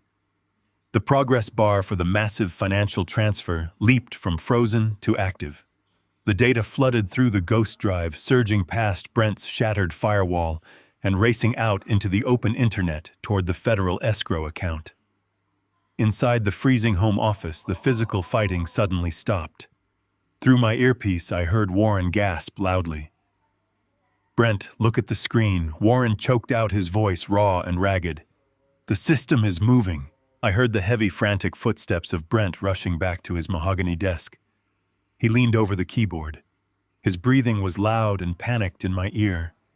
The progress bar on his monitor was moving rapidly toward 100%. "What did you do?" Brent screamed. "Did you input your token code?" "I am on the floor," Warren sobbed. "My laptop is completely dead, Brent. I did not touch anything." Brent hammered his fingers against the keyboard, trying to abort the sequence. I watched his desperate commands register on my tablet. and I actively denied every single one of them. I locked him out of his own terminal. He was a passenger watching his entire life crash into a mountain. The routing destination has changed. Brent whispered, his voice hollowing out with absolute dread. This is not the Cayman account. This is a domestic federal node. The money is going straight to the government. He slammed his fist against the monitor. The progress bar hit 100%. The transfer was complete. The money was gone. The confession was delivered. His empire was officially dead. Warren began to wail a pathetic sound of total defeat. We are going to prison, Brent. Someone is inside the network. The feds are already inside our system. Brent was silent for a long, terrifying moment. The panic that had consumed him moments ago vanished, replaced by a chilling, lethal realization. He finally understood that the federal authorities do not play games with thermostats and locked doors. They kick doors down and flood rooms with tactical teams. This was not a police raid. This was a targeted, localized sabotage. The authorities do not use ghost routing protocols like this, Brent said, his voice dropping to a dangerous mechanical whisper. Someone else is in the house, Warren. Someone hacked the localized mainframe and locked us in here. I heard the distinct metallic slide of a heavy desk drawer opening. The sound was unmistakable to a man who had spent his life around weapons. Brent was retrieving a firearm. Rachel, Brent said softly. It has to be someone trying to protect Rachel. I heard the heavy click of a magazine sliding into the grip of a handgun. A round was chambered with a sharp metallic snap. The coward was arming himself. Warren stayed sobbing on the floor, completely useless. Brent moved away from the desk. His footsteps were no longer frantic. They were slow, deliberate, and predatory. I stood in the utility closet, my heart pounding a steady, tactical rhythm against my ribs.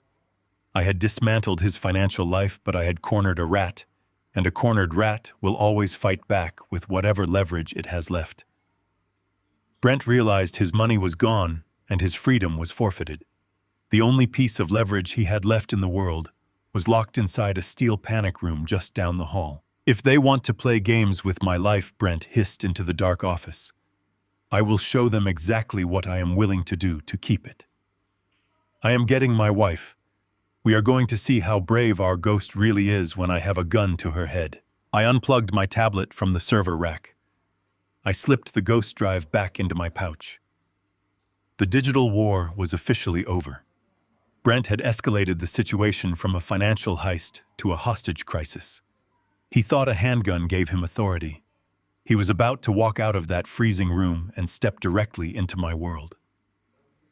I unholstered my tactical flashlight and stepped out of the utility closet into the long, dark hallway.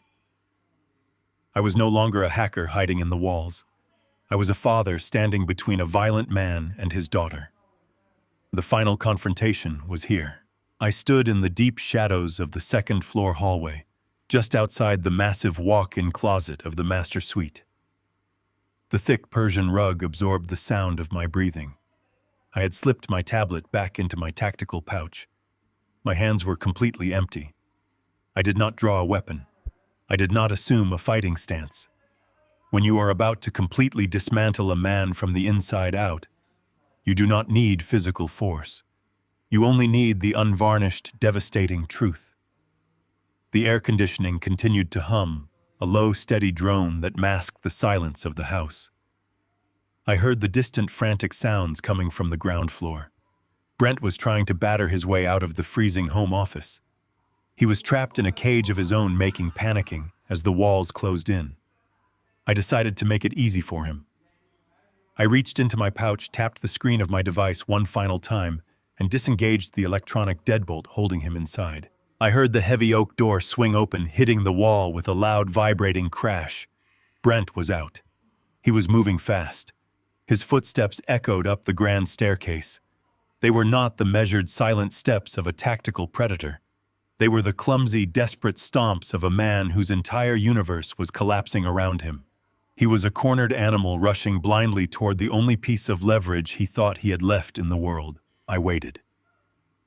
The moonlight cast a pale, geometric grid across the bedroom floor, illuminating the space just enough to reveal the dust motes dancing in the air. I remained perfectly still. A man in a state of sheer panic suffers from extreme tunnel vision. He only sees what he expects to see. Brent expected to find his terrified wife locked inside a steel vault. He expected to use his firearm to force her compliance to make her fix the digital disaster he could not comprehend. He burst through this bedroom door, his chest heaving. He was breathing in ragged, heavy gasps. The pristine, tailored suit he had worn at dinner was completely ruined. His shirt was untucked and soaked with cold sweat from the freezing temperature of the office. He held a sleek black handgun gripping the weapon far too tightly. His finger was resting heavily on the trigger. It was the terrible, uncontrolled grip of an amateur. He was a man who had purchased a weapon simply to feel powerful, but he had absolutely no idea how to wield it under actual psychological pressure. He marched past the massive bed, heading straight for the closet without checking his corners. I stepped out of the shadows and placed my body directly between his path and the mirrored wall of the panic room. I did not move aggressively. I simply appeared in his line of sight, like a ghost stepping out of the dark. Brent stopped dead in his tracks. He raised the weapon, pointing it awkwardly in my direction. The sudden ambient light from the hallway caught my face, revealing my dark tactical clothing and the cold, dead stare in my eyes. I watched a rapid progression of emotions wash over his sweaty face. First, there was absolute shock that someone had breached his fortress. Then there was profound confusion as he recognized my face. Finally, as his arrogant mind struggled to rationalize the impossible situation, a terrible, twisted smile spread across his lips. He actually laughed. It was a breathless, manic sound that bounced off the high ceiling of the bedroom. He lowered the barrel of the gun, slightly shaking his head in disbelief. He called me by my name, mocking me. He asked if this was some kind of joke. He asked if the frail old hardware store manager had limped all the way over to his estate to play the hero and save his little girl. He took a step closer, wiping the sweat from his forehead with the back of his free hand. He laughed again, a cruel, condescending sound. He told me he thought he was dealing with a corporate spy or a federal tactical team, but he was relieved to see it was just me. An old man in dark clothes playing dress-up.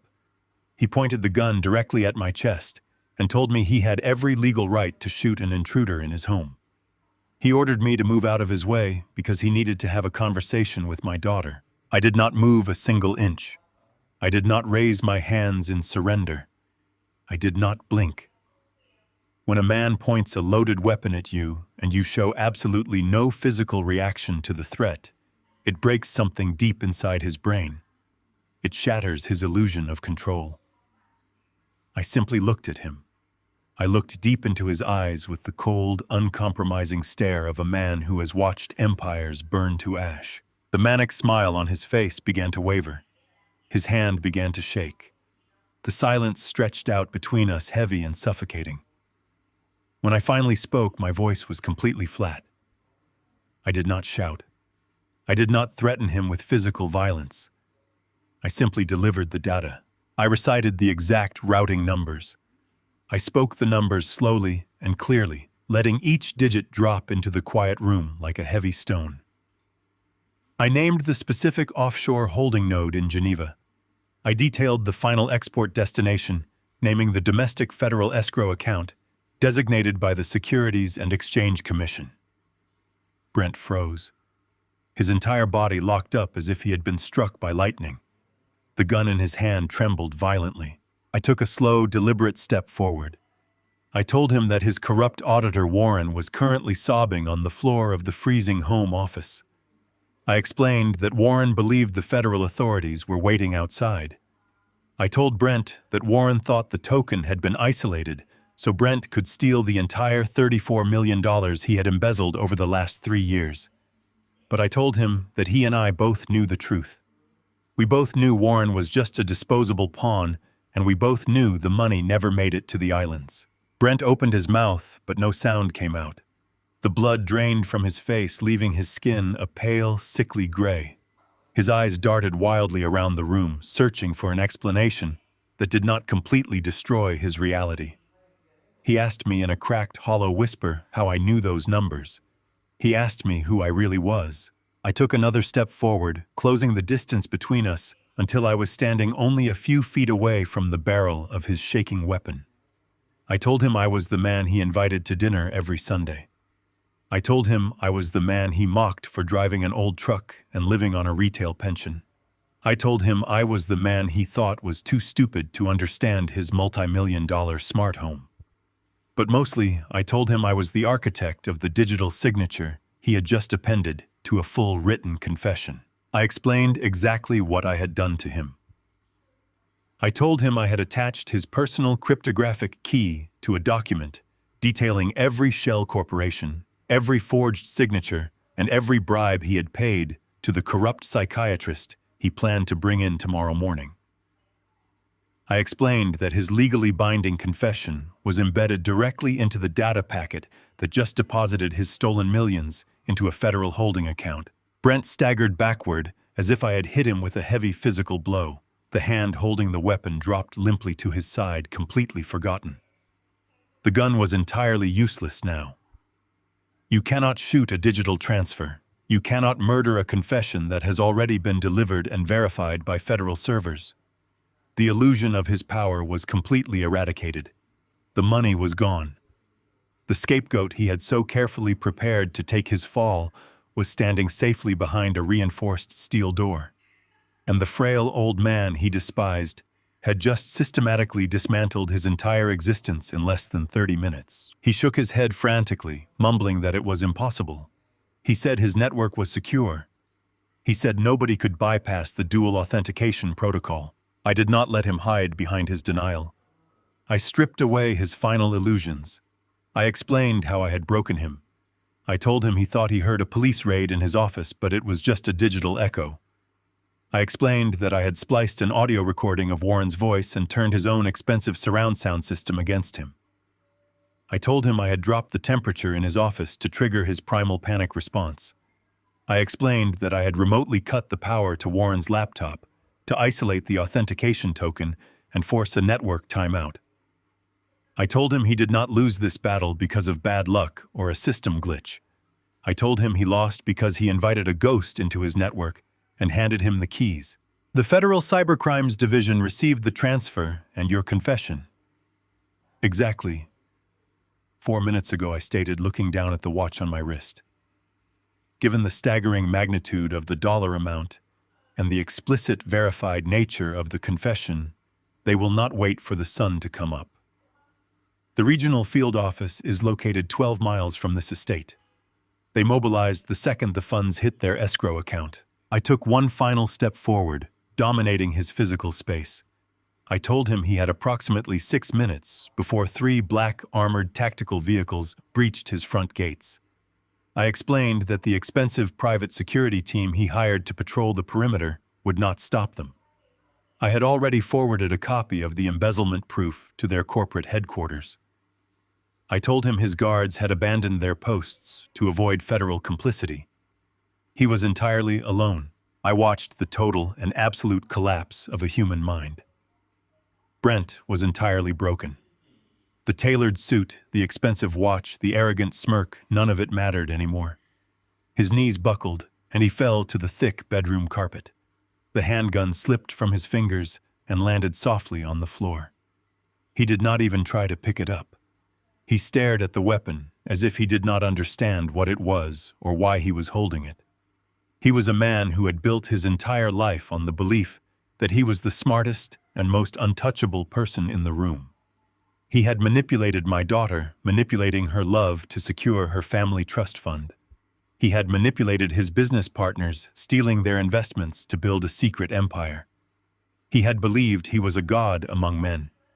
And in the span of half an hour, he had lost absolutely everything. I stood over him, casting a long, dark shadow across his trembling form. I did not feel any pity for him. I did not feel any triumphant joy. I only felt the cold, mechanical satisfaction of a tactical mission accomplished. I told him he thought he could lock my daughter in a cage. I told him he thought he could steal her inheritance and leave her to rot in a federal prison while he lived a life of luxury. I told him he thought he was a predator, but he was just a parasite. And parasites are easily eradicated when you drag them out of the dark and expose them to the light. The faint sound of sirens began to echo in the distance. The high wail was miles away, but it was growing steadily louder, slicing through the quiet suburban night air. The authorities were coming. The end of his life as he knew it was racing toward him at 90 miles an hour. Brent covered his face with his hands and began to weep. It was a pathetic, hollow sound, echoing in the large, empty bedroom. There was no actual remorse in his tears. He was not crying for the lives he had tried to ruin. He was not crying for the pain he had caused my daughter. He was only crying for himself. He was mourning the sudden violent loss of his money, his elevated social status, and his freedom. I turned my back on him. I did not need to disarm him or restrain him with zip ties. He was completely paralyzed by the overwhelming, crushing magnitude of his defeat. His spirit was broken beyond repair. He would stay right there, shivering on the bedroom floor until the federal tactical agents walked into the room and locked heavy steel handcuffs around his wrists. I walked past his broken form and moved toward the massive mirror concealing the panic room. I reached out and knocked on the glass exactly 3 times. Brent remained on his knees, staring at the heavy oak door of the bedroom. The handgun he had brought to threaten my daughter lay completely forgotten on the plush carpet near his trembling hands. His mind was shattered, but I could see the frantic, desperate gears turning behind his wide, panicked eyes. He was clinging to one final magnificent delusion. He was waiting for his private army. He had spent hundreds of thousands of dollars on a corporate security team to patrol his perimeter. He believed that because he wrote their paychecks, they would come rushing up those grand stairs to save him from the nightmare standing in his closet. He thought his wealth still granted him a shield against the consequences of his actions. I decided to crush that final delusion into absolute dust. I looked down at his ruined tailored suit and I spoke. My voice was calm and steady, carrying the quiet authority of a man who dictates reality. I told him he was waiting for ghosts. I told him to listen very closely to the silence lingering just beyond the heavy bedroom walls. I told him to listen for the sound of boots running across the gravel driveway, or the crackle of 2-way radios barking tactical commands. There was nothing.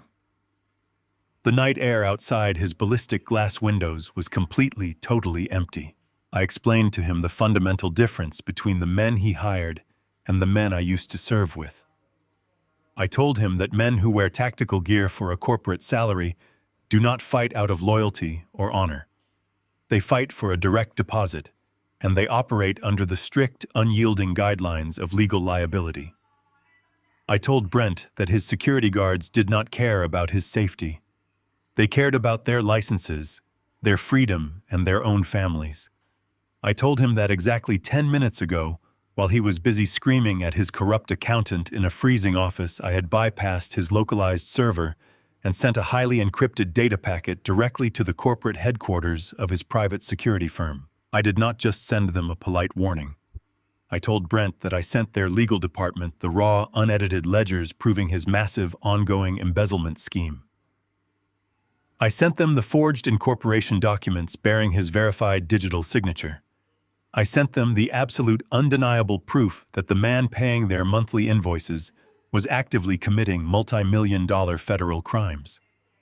But more importantly, I included a formal legal notice stating that any individual providing armed protection to his estate at this exact moment would be classified by the federal government as an active accessory to wire fraud, corporate espionage, and financial terrorism. I watched the color drain completely from Brent's face as the reality of my words penetrated his panicked mind.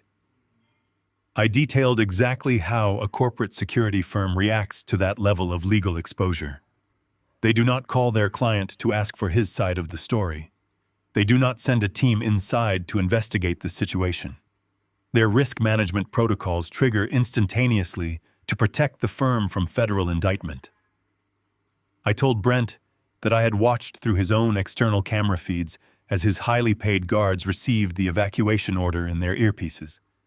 I described how they packed their gear, climbed into their black sport utility vehicles, and sped away down the long driveway without looking back. They had left the wrought iron gates wide open behind them. They had abandoned him to save themselves because his stolen money could not buy their loyalty when the threat of federal prison was placed on the table. The realization struck Brent with the force of a physical blow. His shoulders slumped forward and his chest caved in as if the air in the luxurious bedroom had suddenly become too heavy for his lungs to process. He was completely, utterly, and terrifyingly isolated. He had built an empire of glass, and I had just shattered every single pane. He brought his shaking hands up to his face, and his entire body convulsed with violent, pathetic sobs. He was weeping for himself. He was mourning the sudden, violent loss of his expensive cars, his custom suits, his exclusive country club memberships, and his arrogant illusion of absolute superiority. For years he had looked down at me from across his dining room table. He had mocked my simple life. He had mocked my limp and my beige sweaters. He truly believed I was a weak, useless old man who had accomplished absolutely nothing of value in this world. Now he was kneeling on the floor of his own bedroom, weeping like a terrified child, while I stood over him, holding the absolute power of his destruction. I felt no pity for the man breaking down in front of me. Pity is a vital emotion reserved for those who suffer innocent misfortune. Brent was suffering the direct, unavoidable consequences of his own malignant, unchecked greed. The quiet suburban night was suddenly split by a sound that made Brent flinch violently. It started as a faint, high-pitched wail echoing from the main highway miles away, but it grew rapidly, tearing through the silence of the dark woods. The sound multiplied, layering into a chaotic, aggressive chorus of rising and falling sirens.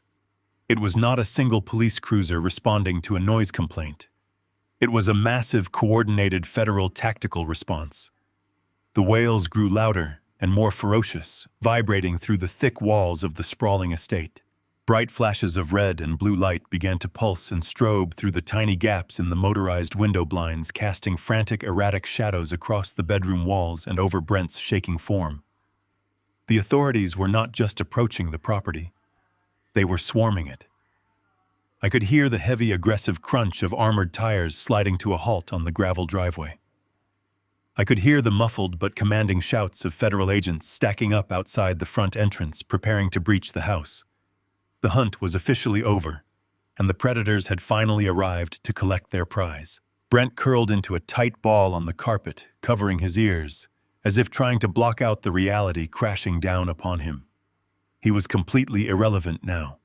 He was nothing more than a broken shell waiting to be swept away by the federal agents who were about to tear his front door off its hinges. I turned my back on him, entirely dismissing his existence from my mind. I walked toward the massive floor-to-ceiling mirror that spanned the back wall of the walk-in closet. The cold, calculating adrenaline that had fueled my infiltration began to slowly recede, replaced by a profound, overwhelming wave of pure paternal love. I had crossed a digital and physical battlefield, stripping away my peaceful retirement to reach this exact coordinate. I stood in front of the mirror. I raised my hand and knocked on the thick glass exactly 3 times. The knocks were slow, deliberate, and firm. For a moment, the house seemed to hold its breath, despite the chaotic symphony of sirens blaring outside and the heavy thuds echoing from the ground floor as the agents breached the mansion. Then I heard the heavy mechanical clank of the internal locking mechanism disengaging. The massive hidden door hissed loudly as the pressurized seal broke. The heavy mirror swung outward, revealing the dim, cramped interior of the steel panic room. Rachel stood in the doorway.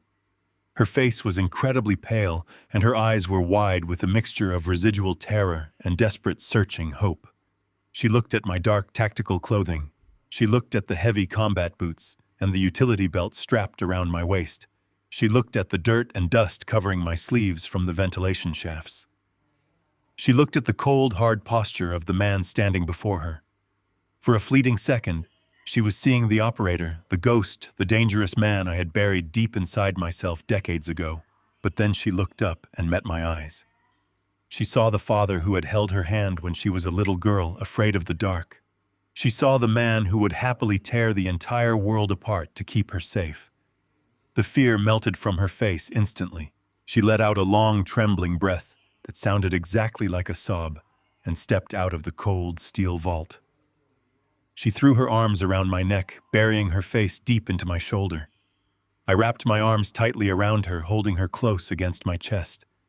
I felt her trembling body slowly begin to relax as the absolute reality of her safety finally washed over her. I pressed my face into her hair, closing my eyes and simply holding my daughter. The sirens raged outside, and the federal agents were swarming the ground floor, securing the corrupt accountant and the stolen files. But in that small, quiet corner of the master bedroom, nothing else mattered. The frail, soft father-in-law Brent had despised was gone forever, but the father remained. And he had brought his little girl back from the edge of the abyss. The heavy, rhythmic thud of tactical boots echoed up the grand staircase. The sound was distinct and uncompromising. It was not the chaotic stumbling of a panicked accountant or the arrogant stride of a corrupt executive. It was the synchronized movement of federal agents sweeping a hostile environment. I held Rachel closely against my chest, shielding her from the doorway. I kept my hands clearly visible and empty. In a volatile tactical situation, you do not make sudden movements. You radiate absolute calm. The bedroom door was already wide open, but the agents breached it with textbook precision. High-powered flashlights cut through the dim light of the master suite, casting long, stark shadows against the walls. Assault rifles were raised and stabilized. The agents flooded the room, spreading out to secure all angles. Their commanding voices filled the air, ordering everyone to freeze and keep their hands visible. I did not flinch. I slowly raised my hands, keeping them open and relaxed. I spoke in a clear, level tone, projecting my voice over the shouting. I identified myself immediately. I told them my daughter was the victim, and she was unarmed. The lead agent, a stern-looking man wearing heavy body armor, lowered his weapon slightly, assessing the situation. He saw Brent kneeling on the floor, a broken, sobbing mess. He saw the discarded handgun lying uselessly on the expensive carpet. Agents moved in swiftly. Two of them grabbed Brent by the arms, hauling him up from the floor. He offered absolutely no resistance. His legs were like water. He could barely stand under his own weight. The metallic ratcheting sound of heavy steel handcuffs locking around his wrists was the final absolute period at the end of his arrogant reign. The man who had spent the last 5 years wearing custom-tailored suits and drinking $500 wine was now being treated like a common street criminal. He was stripped of his title, his wealth, and his illusion of supremacy in a matter of seconds. They read him his rights, but I doubt he heard a single word. His eyes were wide and vacant, staring at the floor. Downstairs, the scene was just as chaotic. Through the open bedroom door, I could hear the agents tearing apart the home office. They had breached the frozen room and found Warren exactly where I left him. The corrupt auditor was loudly offering his full cooperation, sobbing out confessions and begging for a plea deal before the agents even asked him a question. But Warren's confession was merely a formality. I had ensured the federal investigators did not need to hunt for the truth. During my brief time inside Brent's network, I had not only routed the digital confession, but I had also manipulated the automated locks on his physical desk drawers. When the agents entered the office, they found the heavy mahogany drawers wide open. Resting in plain sight, perfectly illuminated by the tactical flashlights, were the physical hard-copy ledgers Rachel had discovered earlier that evening. The forged incorporation documents, the fake signatures, and the written records of the bribes paid to the corrupt psychiatrist were all sitting right there, a perfectly curated mountain of undeniable physical evidence, aligning flawlessly with the digital confession sitting on their servers. The agents began to march Brent out of the master suite. As they dragged him toward the doorway, he finally lifted his head. His vacant eyes slowly focused and locked onto mine. The federal agents were pushing him forward, but for 3 agonizing seconds, time seemed to completely stop. He looked at the tactical gear I was wearing. He looked at the dust on my sleeves and the heavy boots on my feet. He looked at the calm, uncompromising stare I leveled back at him. In that brief, silent exchange, the final, devastating realization crashed down upon him. He finally understood that he had not been defeated by a massive federal sting operation or a rival corporate espionage team. His absolute ruin, his complete financial and social annihilation, had been orchestrated entirely by the quiet, limp-walking old man he had relentlessly abused every single Sunday. I did not smile. I did not offer a victorious smirk. I simply looked at him with the cold, detached indifference one reserves for a crushed insect. That lack of gloating was the final lethal blow to his ego. He realized that to me, he was not a worthy adversary. He was just a minor obstacle, a temporary nuisance that I had systematically dismantled and discarded.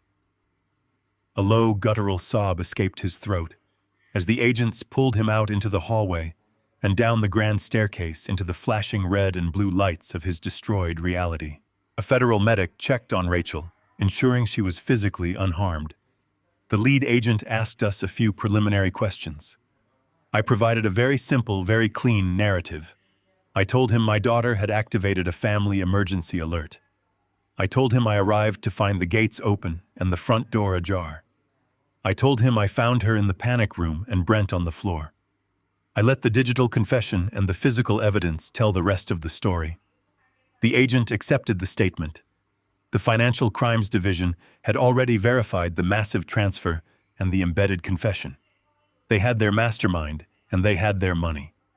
We were just the traumatized family members caught in the crossfire. I wrapped a thick woolen blanket around Rachel's shoulders. I guided her out of the massive cold mansion. We walked down the grand front steps, stepping over the tactical cables and passing the swarm of federal vehicles. The cool night air felt incredibly clean. The oppressive, heavy atmosphere of Brent's fortress was completely gone. We walked down the long driveway, leaving the flashing lights and the chaos behind us. We reached the tree line, where I had hidden my old reliable truck. I opened the passenger door for her. She climbed inside, pulling the blanket tightly around herself. I walked around to the driver's side, sliding behind the wheel. The engine roared to life with a familiar, comforting rumble. I turned the heater on, letting the warm air fill the small cabin. We drove away from the estate in absolute silence. It was not a tense or uncomfortable silence. It was the profound, heavy quiet of a storm that had finally broken. The sun was just beginning to rise when we pulled into the driveway of my modest suburban home. The sky was bleeding from a deep indigo into a soft, pale orange. The neighborhood was completely still. There were no thermal imaging cameras tracking our movements. There were no armed contractors patrolling the property line. There was only the gentle rustling of the old oak tree in the front yard and the distant melodic chirping of the morning sparrows. We walked inside. The house smelled of aged wood and quiet memories. I guided Rachel to the guest bedroom, pulling the heavy quilts over her exhausted frame. She fell asleep almost instantly, her body finally surrendering to the crushing physical and emotional toll of the night. I did not sleep. I walked into my bedroom and removed the dark tactical clothing, folding it neatly and returning it to the hidden steel safe in the back of the closet. I locked the heavy biometric door, sealing the operator away once again. I put on a pair of loose, comfortable sweatpants and a soft beige cardigan. I slipped my feet into my worn orthopedic shoes. I walked into the kitchen and brewed a pot of dark, strong coffee. The familiar, bitter aroma filled the room, grounding me in the present reality. I poured 2 mugs, carrying them out onto the small wooden back porch. I sat down in my old rocking chair, feeling the familiar creak of the wood beneath me. I stretched my left leg out, rubbing the knee with a slow, practiced motion. 2 hours later, the screen door pushed open with a soft squeak. Rachel stepped out onto the porch. She was wearing one of my oversized flannel shirts, the sleeves rolled up past her wrists. Her eyes were swollen, and her hair was a messy tangle, but the paralyzing terror from the night before was completely gone. She looked incredibly young and incredibly strong. She walked over and sat down in the wooden chair next to mine. I handed her the second mug of coffee. She took it, wrapping both her hands around the warm ceramic. She took a slow sip, looking out at the small, vibrant garden and the simple wooden birdhouse hanging from the oak tree. We sat there in silence for a long time, watching the morning sun slowly illuminate the yard. The golden light chased away the last lingering shadows of the night. "You are not a hardware store manager, are you, Dad?" she finally asked. Her voice was quiet, carrying a mixture of profound awe and gentle amusement. I took a slow sip of my coffee, letting the warm liquid soothe my throat. I looked out at the sparrows gathering near the birdhouse, fluttering their wings in the crisp morning air. "I managed a hardware store for a few years," I replied, keeping my voice light and steady. "But before that, I had a different job, a job that required a very specific set of skills." She turned her head, looking at me intently. She looked at the beige cardigan, the graying hair, and the worn-out shoes. But she was no longer seeing a frail old man. She was seeing the absolute unyielding foundation of her safety. "He thought you were weak," she whispered, shaking her head slowly. "He mocked you every single week. He sat at the head of that massive table and treated you like you were nothing. Why did you never say anything? Why did you never show him who you really were?" I leaned back in the rocking chair, feeling the warm morning sun against my face. The tension that had coiled tight in my muscles for 5 years was completely gone. Order had been permanently restored. "Because true strength does not need an audience," I told her softly. "A man who shouts about his power is usually terrified that someone will realize he has none." Brent built a fortress of money and arrogance because he was hollow inside. He needed to make others feel small so he could feel exceptionally large. I reached over and placed my hand gently over hers. "I let him believe his illusion, because as long as you were happy, my pride simply did not matter," I explained. But a man must always be careful about who he dismisses as weak. Sometimes the quietest man in the room is simply evaluating the exits, identifying the threats, and waiting patiently for a reason to burn the entire building to the ground. Rachel smiled, a small, genuine smile that reached all the way to her eyes. She leaned her head against my shoulder, resting against the rough fabric of my cardigan. We sat together on this wooden porch, drinking our coffee and listening to the birds sing. The world outside our quiet suburban street would soon wake up to the spectacular news of a wealthy venture capitalist brought down by his own massive greed. Brent would spend the rest of his natural life sitting in a federal prison cell, stripped of his wealth, his custom suits, and his endless arrogance. He would have decades to stare at a concrete wall and remember the frail, limping father-in-law who had completely and utterly destroyed his life in 30 minutes.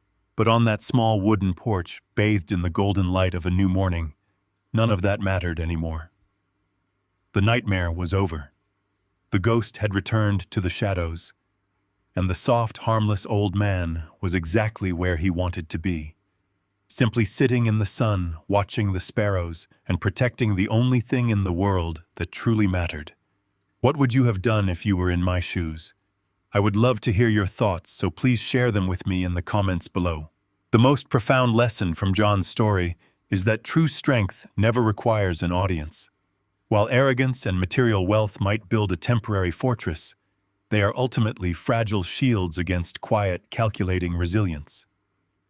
Brent mistook John's peaceful demeanor and humility for weakness, failing to realize that those who boast the loudest are often the most vulnerable.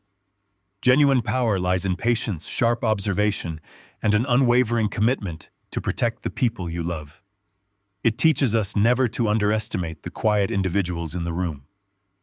Their silence isn't an absence of capability, but rather the ultimate form of self-control. If you loved seeing absolute justice served to an arrogant bully, hit that subscribe button and let me know your favorite moment from the story in the comments below.